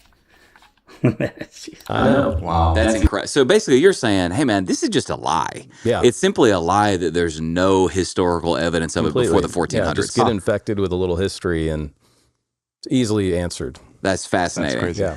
All right. We already did the artistic and anatomically. Oh, by the way, I want to say this where you're talking about Constantinople. One of the things that's really interesting, and I heard this on one of the other podcasts you were on. One of the things that's really interesting is that I love about this is it's both a death and resurrection piece. Yeah. That's right. So, which is interesting because major world religions, it's contra Islam. Obviously, Islam says that Christ was not crucified. 157, Yeah. So Islam's claim is that Jesus was a prophet, but he was not crucified. I think the Quran literally says they crucified him not. Yeah. With an exclamation point. So they deny, obviously, the crucifixion. And then, obviously, Judaism denies the resurrection. Right. What you got right here is essentially you would have proof of both death and resurrection. And burial, too. I would add that. You have good. death, burial, and resurrection in one artifact and nothing else. And 39 hours of burial. It couldn't, process this. Sometimes people want to say that he was buried for a full 72 hours because they really want it to be that way. So they try to pick that 30 AD on a Wednesday. The problem with that is he would have been beyond rigor mortis by then. He would have started to decay. That would have happened by the third day. He would be decaying. So he has to resurrect before his body starts to decay. And so he's still in rigor mortis in this thing that I don't see how someone could fake on it. So he's still in rigor mortis. The way the shroud, the way the body is pronounced at different spots where the light hits it, when you do the X-ray on it, it shows that he's in rigor mortis. There's been studies to show that. So, because he's bent up rather than flat and decaying. So that prophecy would be screwed up if it's full 72 hours. It can't be.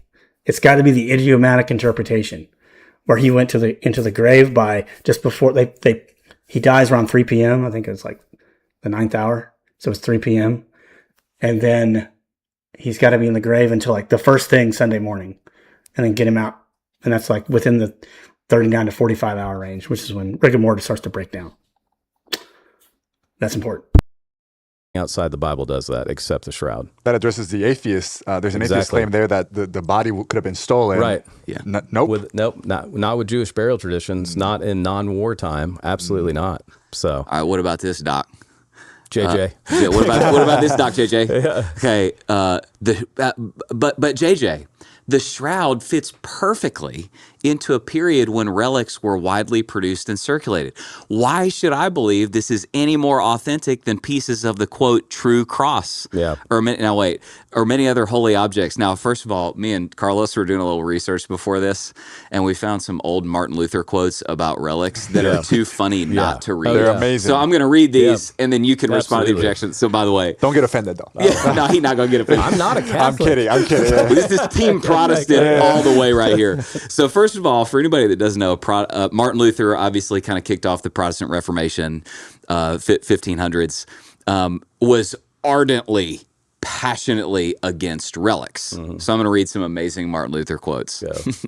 What lies, by the way, the other thing I'll say is Martin Luther had a very spicy sense of humor. Yes, he did. Very. And he had a brewery in his basement that his wife led for him, and he had a library in his bathroom. I've been in it. So the man in his bathroom had a library at his toilet. What's funny about that is apparently, of course he would. Apparently, he had some form of like IBS, like some that's why he had a problem with his library. bowels. Yeah, he had a library built in his toilet. Like there's a literal in Martin it. Luther quote. I'll butcher it here. This like, I break wind in Wittenberg and they hear it in Rome. Yeah. Like that's a literal Probably Martin did. Luther quote.